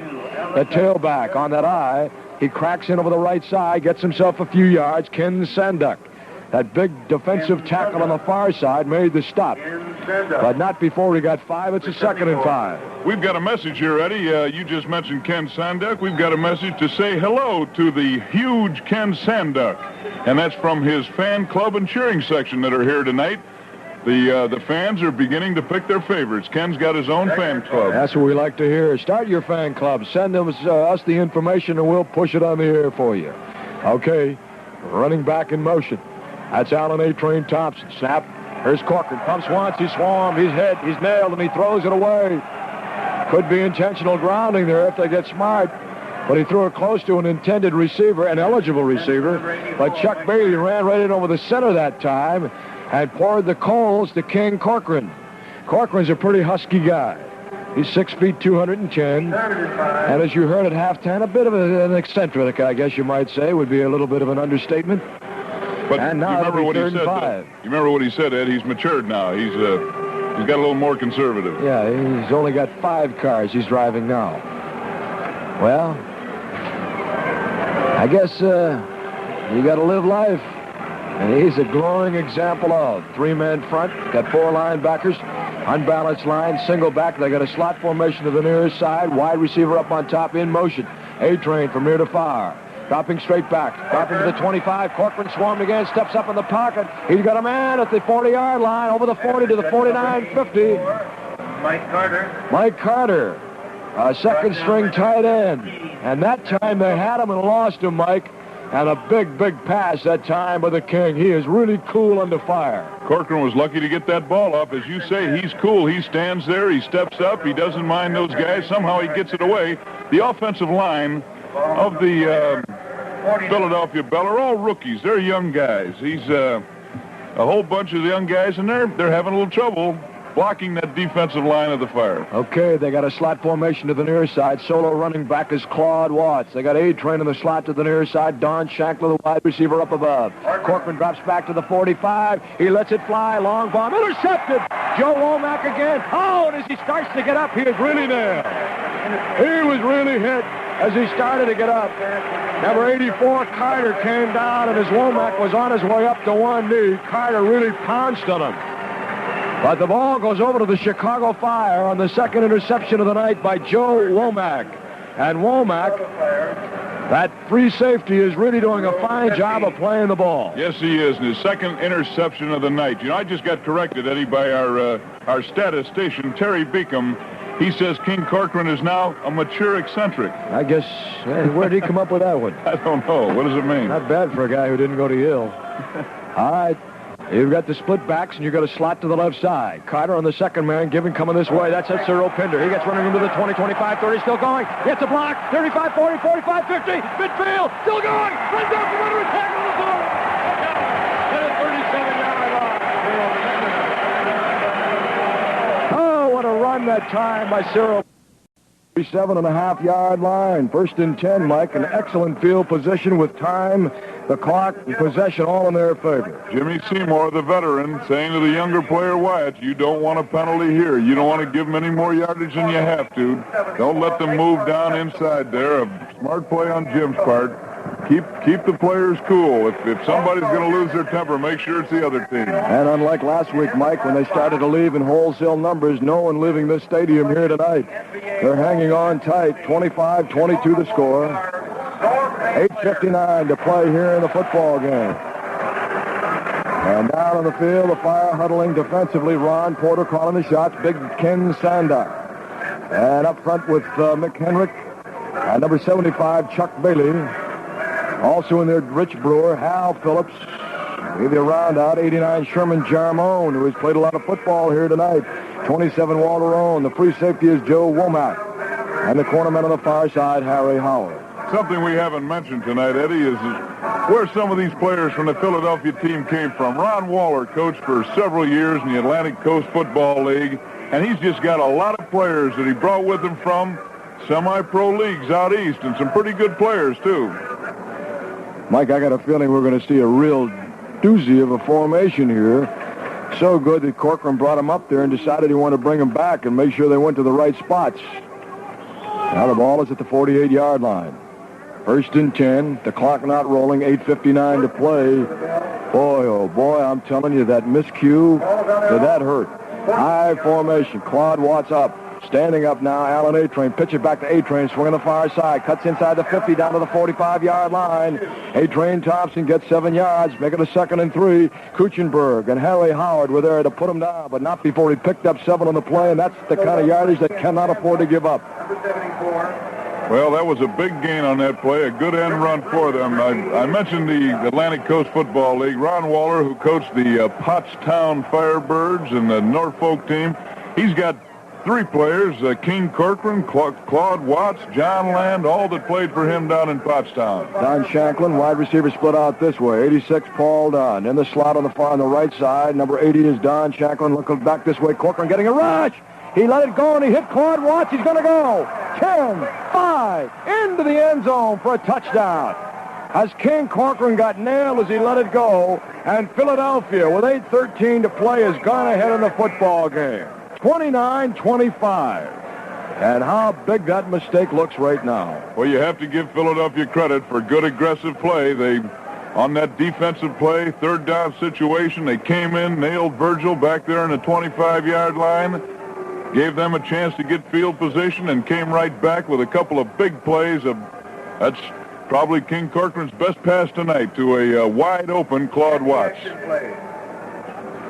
Boy, that really hurt. 29-25, 52 yards in 2 plays, a 45-yard pass from Corcoran to Claude Watts. Slot formation to the left side, wide receiver to the near side. King Corcoran drops back, swings it into hit his man at the 3-yard line and dropped the pass. Number 86, Paul Dunn. Dunn from U.S. International College, 6'1", 200, had it and lost it. And now with 8:13 to play in the ball game. Time out of the field on the score, Philadelphia 29, Chicago 25. If you want to be friends with someone, what would you do?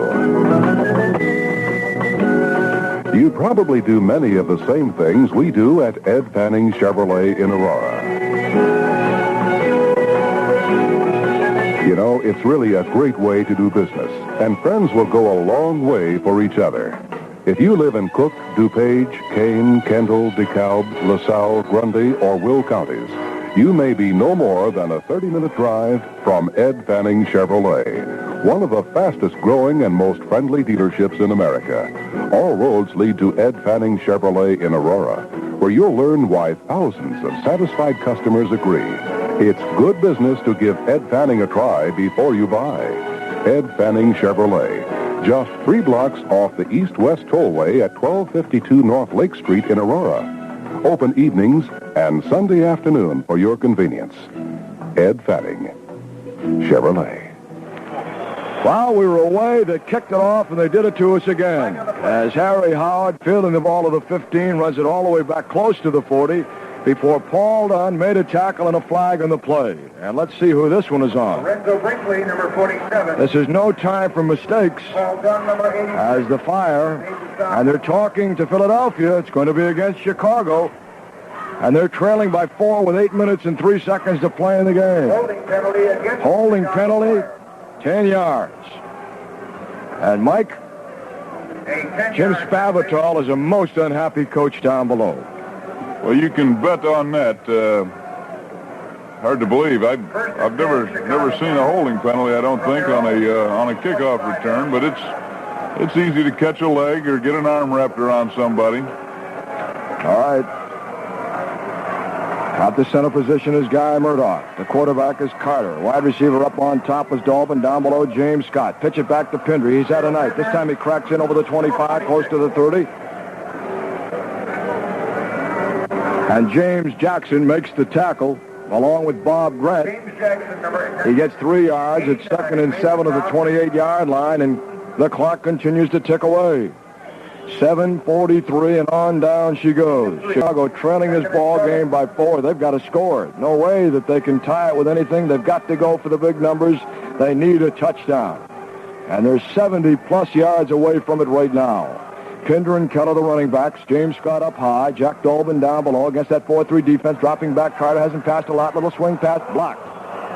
Number 79. Jeff Steinberger, big defensive end, goes up high and one hand blocking it. Steinberger, number 79. And that makes it a 3rd and 7. And the last time they had a third down, a key third down, they couldn't convert. Now Wyatt's coming into the backfield. Being sent in by Chuck Dickerson. Wyatt comes in and Pinder comes out. He's giving the message to Verge Carter. They've got to do it on this one, Mike. Tough break on that play. The screen was well set up, a screen pass, and Jeff Steinberger, great big guy, 6'4", got up in the air and knocked that ball down. These guys are going to have to, the Chicago Fire team's going to have to reach down and come up with a little extra energy because you can bet they're tired. It's been a long, tough night for them. Pro set with a slot in the left side. Starting in motion, Jack Dolben. He hesitated 1 second. Then he starts in motion. Was that an illegal set? I don't know. Carter drops back. He's knocked down. He gets loose. He's still running. He's got everyone covered. He swings it up. He's got a man at the 35-yard line. And it did not look like the primary or the secondary receiver. It was Bobby Wyatt. Wyatt at the 35. And that's not going to do it, Mike. That is not going to do it. But a flag is down on the play. And I don't know whether Jack Dolben hesitated. You've got to stop 1 second after you stop. But we'll have to wait and see what the call is. The flag came late in the backfield. It is against the Chicago Fire.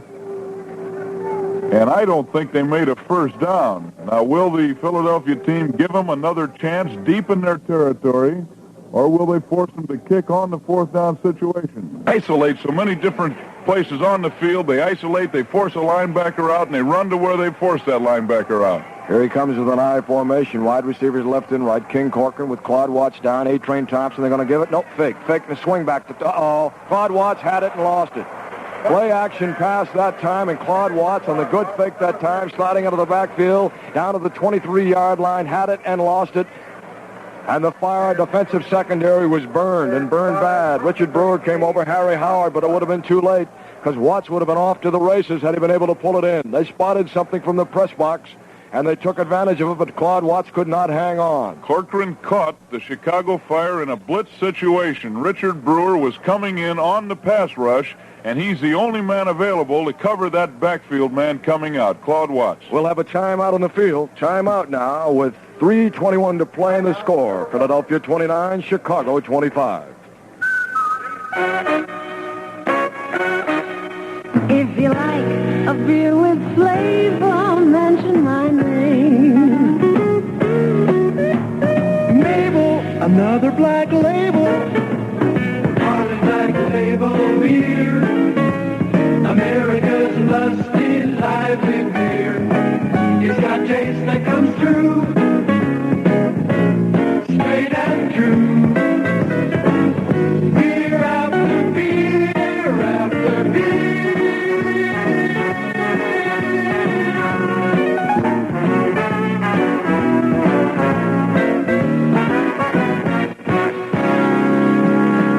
If you like a beer with flavor,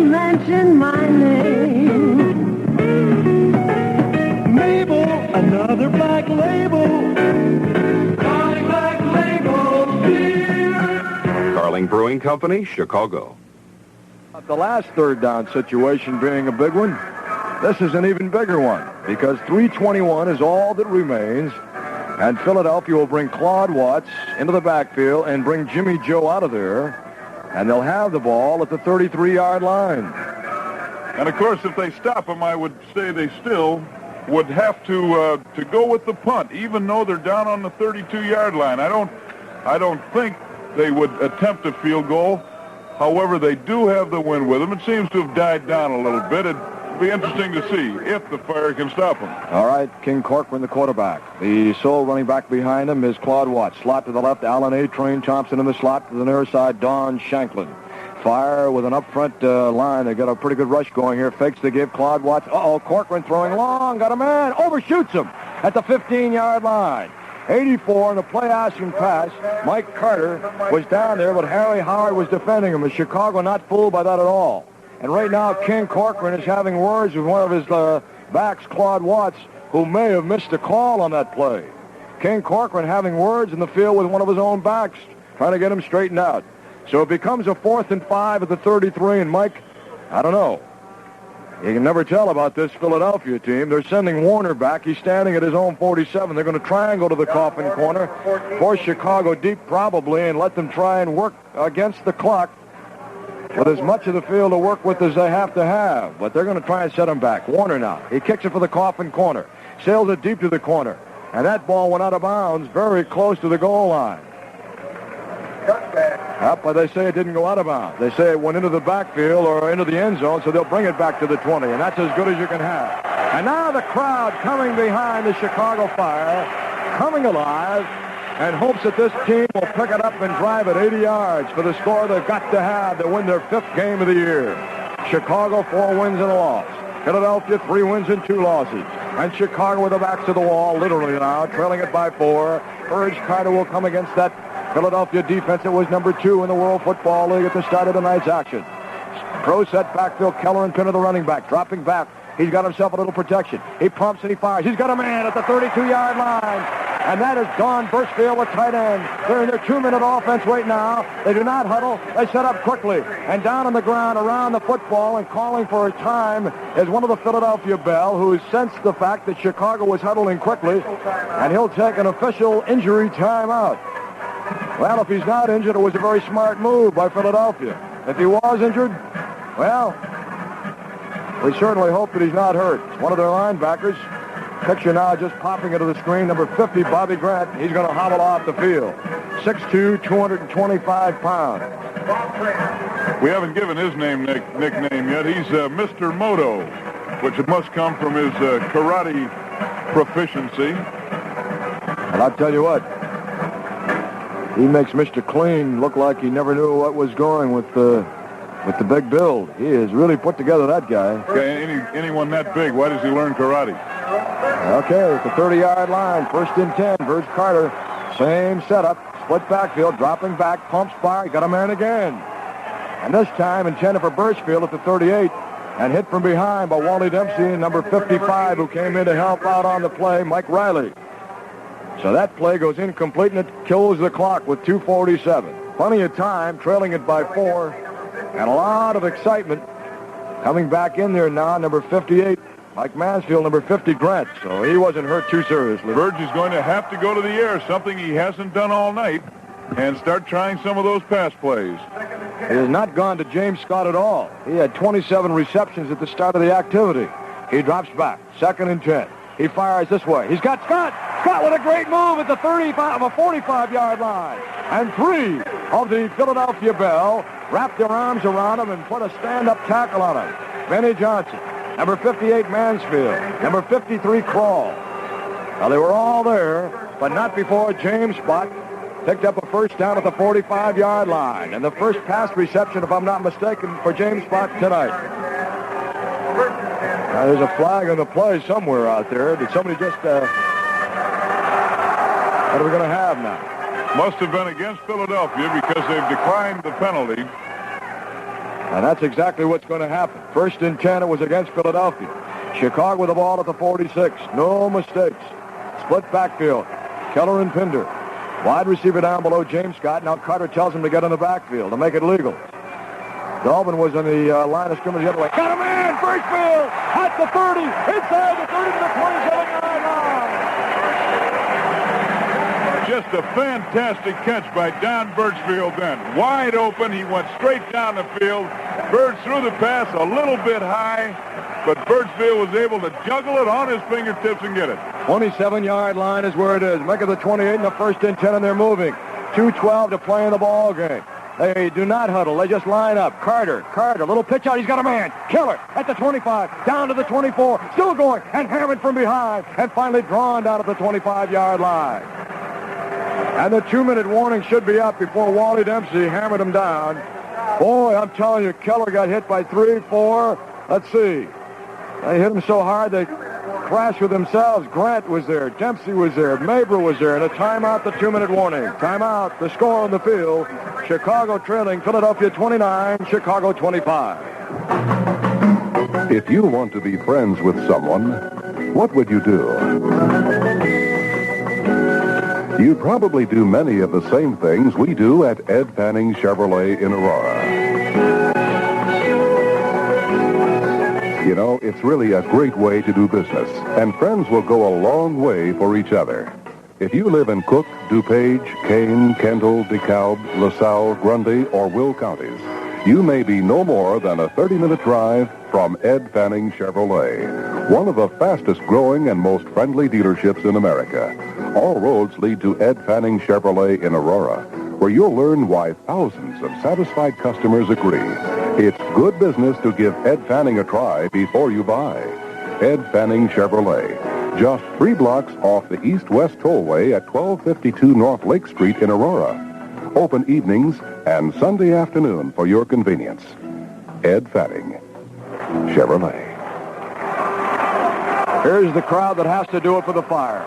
Glenn Hyde, along with Dave Bradley, Murdoch, Sickich, and right on the front line, Carter, Birchfield, the tight end, Cyril Pender, James Scott, Jack Dolvin, and Mark Keller. And Mike, tricky play the last time. Boy, it was a great play, and those fellas have to be tired. Mark Keller and Cyril Pender have done a lot of work tonight, and they're worn out. But, boy, they just have to hold on for 2 more minutes. Going to have to be some big plays. On the 25-yard line, the officials huddling down there around the ball, and it looks like now they're going to let them get back to playing ball. Virgil Carter, 9 for 16 for 50 yards. That's the lowest performance total as far as yards passed this year in any one particular game for Carter, who's over 1,000 yards for the season. In fact, Virgil Carter's had a great year so far, and they're huddling now over the ball. Split backs, Keller and Pender. Wing back to the near far side. Wide receiver down below. Snap roll back. Here's a little swing pass again. Down to the 25, to the 24. Still going. Keller inside the 20 and out of bounds. Oh, what an effort by Mark Keller. He had to kill the clock. He got it down to 1 minute and 50 seconds, and he carried a linebacker with him. Bobby Grant, that karate expert, he really got a taste of what Mark Keller's all about there as he hit Keller back on the 25-yard line, and Keller dragged him all the way down to the 19-yard line and out of bounds. And Keller doing a great job. Mark Keller, who usually chooses to run over a man than run around him, did put a move on Bob Grant, got by him. Bob Grant just able to hang on to his shirt and finally pull him down. Got them down to a 2nd and less than a yard. No, now it's 3rd down. They're moving the roll-a-down marker down. 3rd down and less than a yard. 3rd and 1 at the 19-yard line. Listen to the crowd in Chicago as they yell, go, go. And the Chicago Fire out and over the ball. Murdoch and Carter asking for quiet. Split backs. Wide receiver to the far side. Dolvin down below. Jack Scott. 3rd and 1, and they start. Philadelphia offside, and flags all over the place. Laputka crashed through. Number 55 was right there. He crashed through. That's Mike Riley. And let's hope that it's against Philadelphia. That'll give Chicago a 1st down. It's against Philly. And that is the 9th time tonight Chicago has picked up a 1st down by the penalty. Now we'll check that now. 7 1st downs by the penalty. We jumped ahead a little bit. That's 11 times that they have been penalized for a total of 74 yards. Now there you go. So Chicago working any way they can. Wide in, Cyril Pender out. Here they come, Mike, and they're inside the 15, down to the 14-yard line. 1 minute and 50 to play in the ball game. Carter's got his team with Piller and Pender and Keller, the running back. He drops back 2 steps, fires a bomb. It's in the end zone and deflected at the last minute down there on a pass intended for James Scott. Just a quick drop back in the pitch, and Benny Johnson was right there. He had man-to-man coverage on him on a little pass down in the end zone that Carter just dropped back 2 steps and let it fly, and James Scott was there, but Benny Johnson went high to deflect at the last minute. He took the big gamble, the big shot. He's been throwing the short passes, throwing to his tight end in the middle. He thought he'd try and beat him on one big play for a touchdown, but I don't think Bird's going to be able to do that because Benny Johnson and Ron Mabry are playing very loose on the outside. They don't want that score to go over their head. Bob Wyatt out, Cyril Pinder back in. He's done it on the ground. He's going to have to go that way again, I think. Pinder and Keller have been phenomenal tonight. It's only justice that they should get it and go. Here's the delay. Kid. Bang! Keller with no room. He broke a tackle. He's down to the 10-yard line. He was hit at the line of scrimmage, and I don't know how he broke that tackle. Craven finally stopped him, but it was number 79 who hit him right at the line of scrimmage, Jeff Steinberger. And I'll never know how he made that break there, Mike. They're going to give him 3 yards on it and say that he ran out of bounds at the 11-yard line. So it's a 3rd and 7, and oh, how big this one is. He covered a lot of ground without gaining too much because it's 3rd and 7. This is the play of the game. And, Mike, there's no way they can go. They're going to have to take both downs and hope that they can get it close to a first down and then hammer it in. A field goal won't help. 3rd and 7 at the 11-yard line. Carter, they're down off the I formation. Stops, rolls back, play action. He pumps once. He's going to have to run. Get it away for it. Up the middle. Touchdown! Jack Dolbin. Jack Dolbin on a touchdown. Chicago, but a flag is down. A flag on the field. Oh, no. Let's hope that it isn't against Chicago. A holding call maybe against Steve Wright. Against Philadelphia. Philadelphia called. Pass interference call. And Virgil Carter and Jack Dolbin with 1:34 to play in the ball game. And how's that for exciting football? He ran a little slant in what normally would be under long conditions of post pattern. And on the delay, Carter, rolling out of the pocket, hit him turning in toward the goal line. And on the fly, Jack Dolbin took it in. Eddie, it's only justice. The way the game's been played, the mistakes and errors, that was a broken play. Big rush on Burge. He had to break out of the pocket. Found Jack Dolbin in the open, trying to get away from the defensive men, got open. 2.5-yard line play action. Carter under the center guy, Murdoch. He's got Pinder and Keller, the running back, Scott and Dolbin. He drops back to the 10, plants a foot, fires into the end zone, and Dolbin is hung up. Number 48, Ron Mabry, but another flag on the play. Another flag on the play. And, boy, these penalties become so obvious at the end of the game. Penalties all over the place. An 80-yard drive. And they did it with 1:34 to play here in the ball game. 80 yards in 11 plays. The last play, 11 yards. And it's going to be against Chicago, declined by Philadelphia. And now it's up to the defense. They cannot afford to make a mistake now. 1:34 to play. A timeout on the field.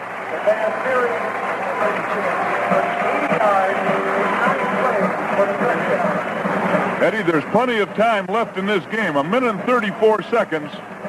As we all know, that's enough time to move a long way. Chuck Ramsey's going to have to get a good kick. That kickoff team's going to have to get down the field because 1:34, a fellow like King Corcoran and those fast wide receivers, the Mosquito and the Fly, Lindsey Cole, Don Shanklin, it's going to be up to the defense now. This ball game is a long way from being over. They've just announced the outstanding players of the game. Defensive player of the game was Ron Porter of the Chicago Fire. And the obvious call for the outstanding offensive player of the game, number 46, Cyril Pinder, who's had just a fantastic night. Virgil Carter now with 2 touchdown passes tonight, leading the World Football League with 13. Boy, is this exciting. Kicking off, south to north.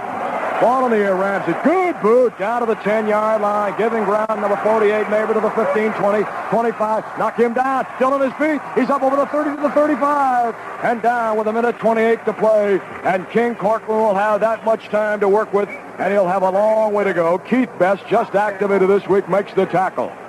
At the 35-yard line, almost to the 36. King Corcoran in there with his offensive alignment. Keckman the center, Rickenbach and Sakowitz at the guards. Lousy and Horosco at the tackles. Dunn at the tight end and Lindsey Cole at the wide receiver. Corcoran along with Watts and Thompson. Here they come out of the huddle. They come up over the ball. Ball at the 35.5-yard line. Allen A-Train, Claude Watts in the slot. Number 86 in there, Paul Dunn. 80, Don Shanklin, a flanker to the near side, dropping back all the way to the 15. Center screen, they got a man. He's up close to the 40-yard line. That's A-Train Thompson, and he's hauled down at the 40-yard line. Rich Brewer was the man that made the tackle. The clock is rolling. A minute and 15, and it stopped right there. And we'll have to check those timeouts to find out exactly how many Philadelphia has left. I believe they only have one timeout left in the ball game. Eddie, I just got a little information here. We were just handed a note for the people who attended last week's game and who missed their photo certificate that was given away at Family Portrait Night at Soldier Field last week. If they still have their ticket stubs, they can check in at a Robert Hall store or all Wick stores and pick up a certificate for a portrait. Somehow that just doesn't seem too interesting to me now with the Philadelphia Bell trying to go and win this ball game. But for the people that missed their certificate, they can still get it. But it'll seem interesting to you tomorrow. That I can promise you.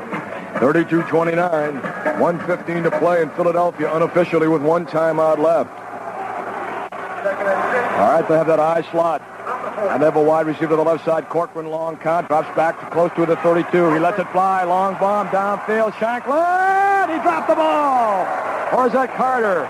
Carter had his man beat. Number 28, Harry Howard. He had it almost the 20-yard line on a fly pattern down that far side. Had it and dropped it. Mike Pyle. The mistakes are even now. Unbelievable. Mike Carter, a tight end, but a fellow that played wide receiver for the Green Bay Packers, running out of the tight end's position, had Harry Howard beat. He just outran him. Harry Howard was with him step for step.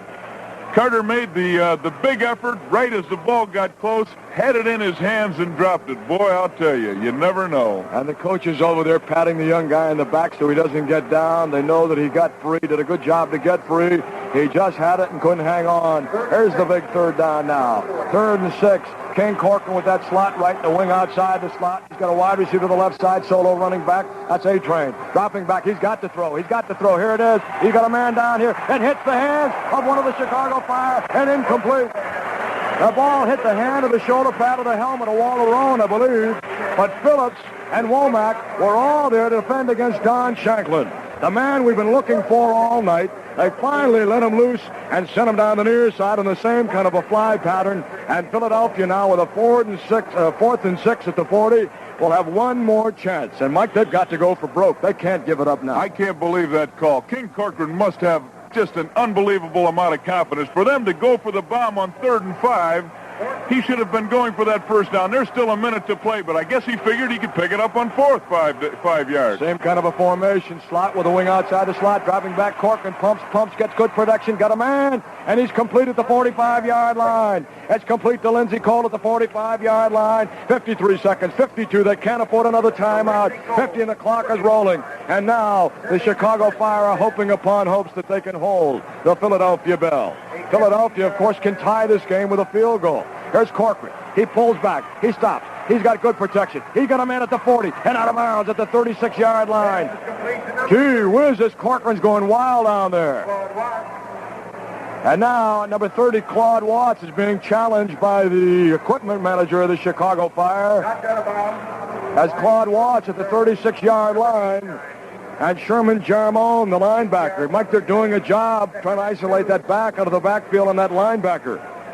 We got linebackers in there, and I'm just thinking that maybe the Fire might decide to go with an extra defensive back in there to try and get a little even-up coverage on that man coming out.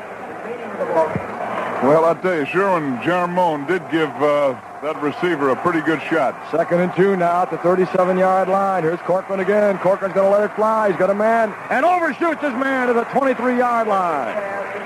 For number 85, Lindsey Cole was a man for whom it was intended. 88, Rich Brewer was back, and he was getting help from Harry Howard. 30 seconds to play, 3rd and 2 at the 37-yard line. They've got to get it close enough. They do not have a long, legitimate field goal kicker. Don Warner's the man that they've got to call on in field goal situations. Allen A-Train Thompson comes into the backfield. Out of that lineup goes Claude Watts. Claude Watts has done a lot of work here tonight. He's a big one. He played in Canada also. A-Train has done a great job also. So it's Corcoran, Allen A-Train Thompson. And now they've got a deuce backfield. Dropping back is Corcoran. Here's a pass. It's up the middle and deflected. Intercepted! Intercepted by Chicago at the 15-yard line. First down, Chicago, with 23 seconds to go. And the man that intercepted that pass was Joe Womack. Womack, who's been all over the field. And Mike, a must. Next week, we've got to have Joe Womack as our guest on Fire Drill for sure. Absolutely. Joe Womack with 3 interceptions tonight. He was tied for the lead in the World Football League for interceptions with 3. 6 other players have 3 interceptions, but I have to say that he'll be number 1 next week with 3 tonight. I can't believe King Corcoran. What a fantastic football player. You know, he was not happy to work down that field and try a field goal. He wanted to go for the win. He wanted to go for that touchdown. He never threw to move that down for a field goal. He's every bit as flamboyant as he says he is. He's a great one, a great competitor. Tight formation. Carter just huddles and takes a snap and runs it into the line. He's just going to work that clock down. It's still rolling, and someone's got to take a timeout. Philadelphia's got no timeouts left. Chicago's just going to let that clock roll. They huddle up, and they lined up in a very tight formation, everybody in close to prevent any kind of a fumble. The clock's going to roll down. 5. Listen to the crowd counting it down. Chicago's going to win their 5th. There it is. Chicago has beaten the Philadelphia Bell. And the final score, 32-29. And we'll be right back after this final word from Carlin. If you like a beer with flavor, mention my name. Mabel, another black label. Harley Black Label beer. America's lusty, lively beer. It's got taste that comes through. Straight and true. Beer after beer after beer. Carling Sports was pleased to have you with us for tonight's game. And whatever you're doing till next game, remember to ask for Carling Black Label beer. If you like a beer with flavor, mention my name. Mabel, another black label. Carling Black Label beer. Carling Brewing Company, Chicago. A broadcast service of Plow Incorporated. WJJT. FM. Chicago. A beautiful game here at Soldier Field in Chicago tonight. Final score, Chicago 32 and the Philadelphia Bell 29. And Mike Pyle, 27,000 that were here tonight certainly didn't leave early. They're starting to file out now. They're still standing here, and they're awestruck because it's been a long time since you've seen this kind of offensive football in Chicago. That's for sure. That's for sure. And an outstanding football game. I'll tell you, just great, and a lot of great sportsmen on that field. Those guys fought hard all night long tonight. Everybody out there, aggressive football. The Philadelphia Bell, there were several fights that started, players just playing aggressively. And yet when that game ended, Benny Johnson, the fellow that had been after James Scott all night, he came immediately over to that fire bench, and I think he congratulated every member of that team. I like to see something like that because these guys are football players. Out on the field, they just as soon kill each other, but when the game's over, shake hands. Nice game, fellas. Keep up the good work. And tonight, the stars of this game, unbelievable. Mark Keller, a running game tonight. The Chicago Fire. Mark Keller, well over 100 yards. Cyril Pinder, I think it's the first game in 6 that he's played a whole game, well over 100 yards again. Ron Porter, the outstanding defensive star, and that easily could have gone to Joe Womack. But the tone of the game changed 2 or 3 times. Fortunately, it was in the Fire's favor at the end of the game. And Eddie, we'll talk more about it in our post-game show, Hook and Ladder, but it was just terrific. We'll have all the facts and figures, more information, and a thrilling wrap-up of this great, great game that we've seen here tonight. A game that has left the Chicago Fire 5 wins and a loss and really breathing hard in the footsteps of the Birmingham team in the Central Division of this tremendous World Football League race so far this year. This broadcast authorized under broadcast rights issued by the Chicago Fire team to WJJD-FM Chicago. Any rebroadcast without the express written consent of the Fire or WJJD-FM is strictly prohibited. We want to remind you again that Hook and Ladder's around the corner. Stay tuned. Coming up on WJJD-FM Chicago. There's a new team in town, a great team in town, and nothing in the world is gonna keep them down. An irresistible force that sends out scoring, with plenty first and 10 to keep the fans all roaring.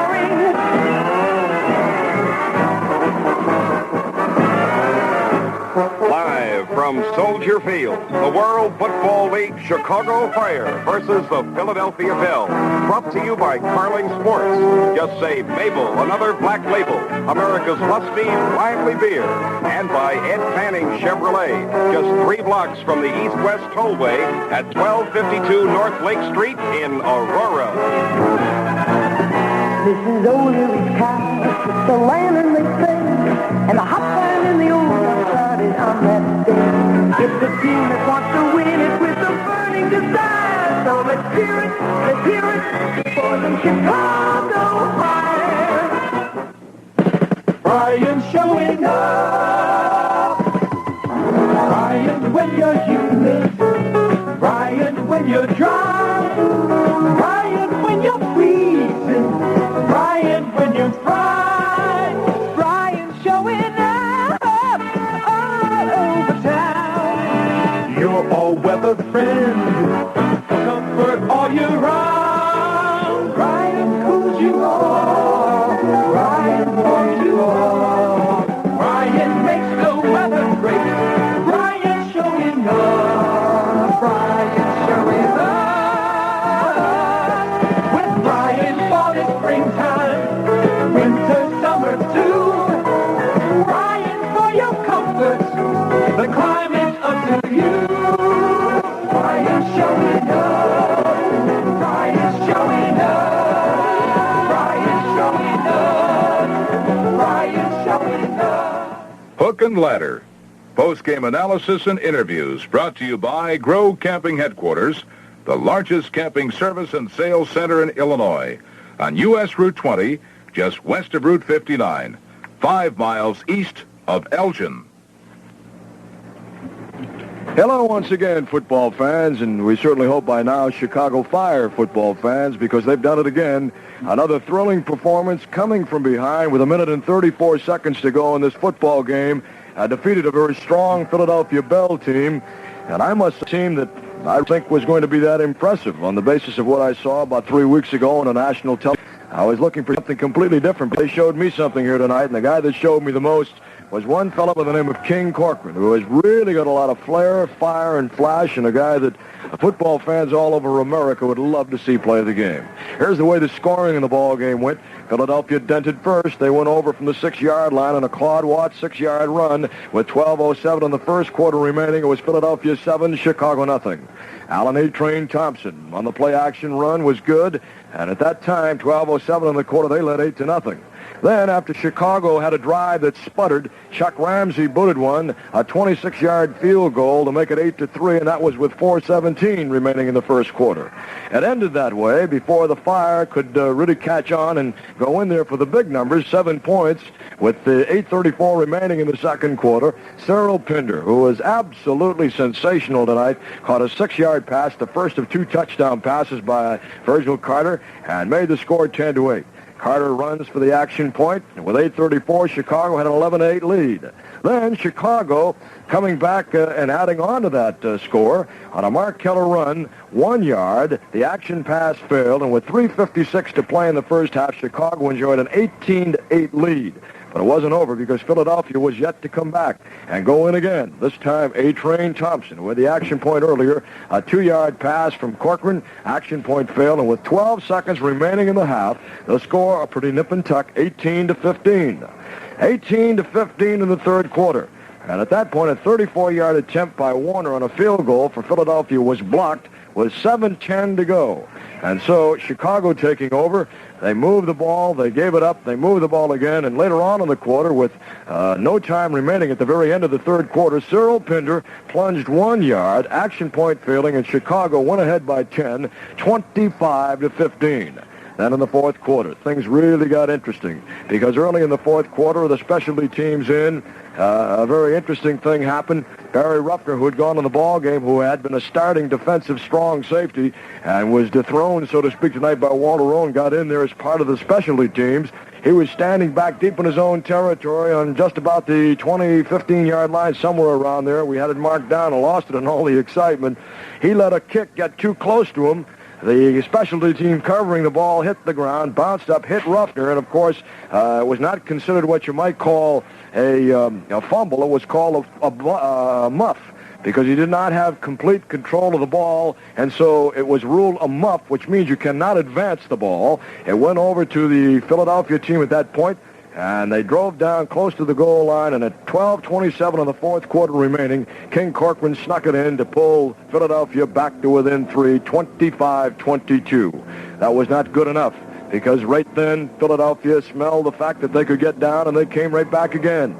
And with 8:13 to play in the ball game, Corcoran, on a 45-yard strike to Claude Watts, swinging out of the backfield and down the sideline, went in for the score, and Philadelphia went ahead 29-25. The action point failed, and things were not looking good, believe me, because Chicago, a short while later, had a big third down situation they could not convert on. They had to turn the ball back over to Philadelphia, and after Philadelphia made a big fourth down and one situation to keep the ball alive, they failed a little bit later on a third down play. Chicago took over, and after Philadelphia kicked the ball, they took over from the 20-yard line and drove 80 yards in less than a minute. And with 1:34 remaining in the game, Virgil Carter hit Jack Dalton with an 11-yard touchdown pass. The action point failed, but at that point, things were looking pretty good. The Philadelphia Bell could not come down to get within field goal range to tie. King Corcoran, standing deep, fired the bombs to try and put his team back on top, but he could not get it done. And Chicago won this game as Philadelphia, on the last play that they had possession of the ball, threw an interception by Joe Womack. Virgil Carter took his team to the line. They took the ball into the line and just sat on it for about 20 seconds, and time expired, and Chicago won their 5th game of the year. Most exciting, another thriller right down to the wire, and we'll have more details. Mike and I will talk about it. We'll do it all right after this from Grove Campers.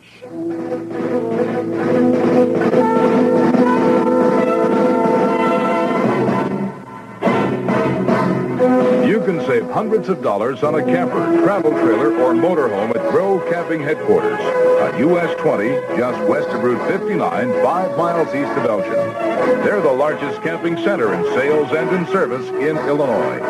Grove Camping Headquarters covers 4.5 acres and 13,000 square feet of floor space, with everything from tents to motorhomes. Grove is big, and so are Grove's brand names: Scamper, Concord, Rockwood, Grove's International, Carriage, Prowler, Cavalcade, the all-new Chevron, and many, many more. And Grove offers you the most complete camping accessory center in Illinois. So for all your camping needs, bring all the family. Save all the dollars at Grove Camping Headquarters, US Route 20, just west of Route 59, 5 miles east of Elgin. Visit Grove Camping this weekend for sure.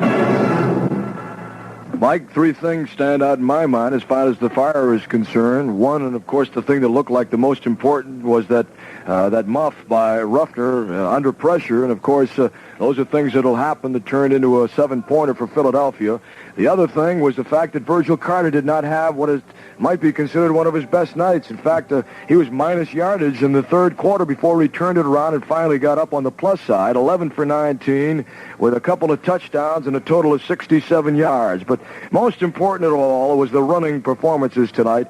When Carter couldn't go to the air, he picked on his 2 ace running backs, and boy, did they do a job. Mark Keller had 23 carries, 112 yards, a couple of touchdowns for Cyril Pinder, 18 carries and 151 yards. And of all the things we've talked about, those are the ones that really impressed me the most. Cyril Pinder and Mark Keller, and probably in that order. They were just sensational tonight. Well, it looked like when Ruffner muffed that punt and they went in for a touchdown, what happened last week could have happened again tonight, because that changed the tone of the game. We said it. The Fire really was dominating. Even though the score was close because it's 2 even teams, they were dominating the game. They were able to hold Philadelphia. They were able to move the ball. But after that muff, the tone of the game changed. The Fire couldn't move the ball, and Corcoran started moving the ball. It looked like it had turned around.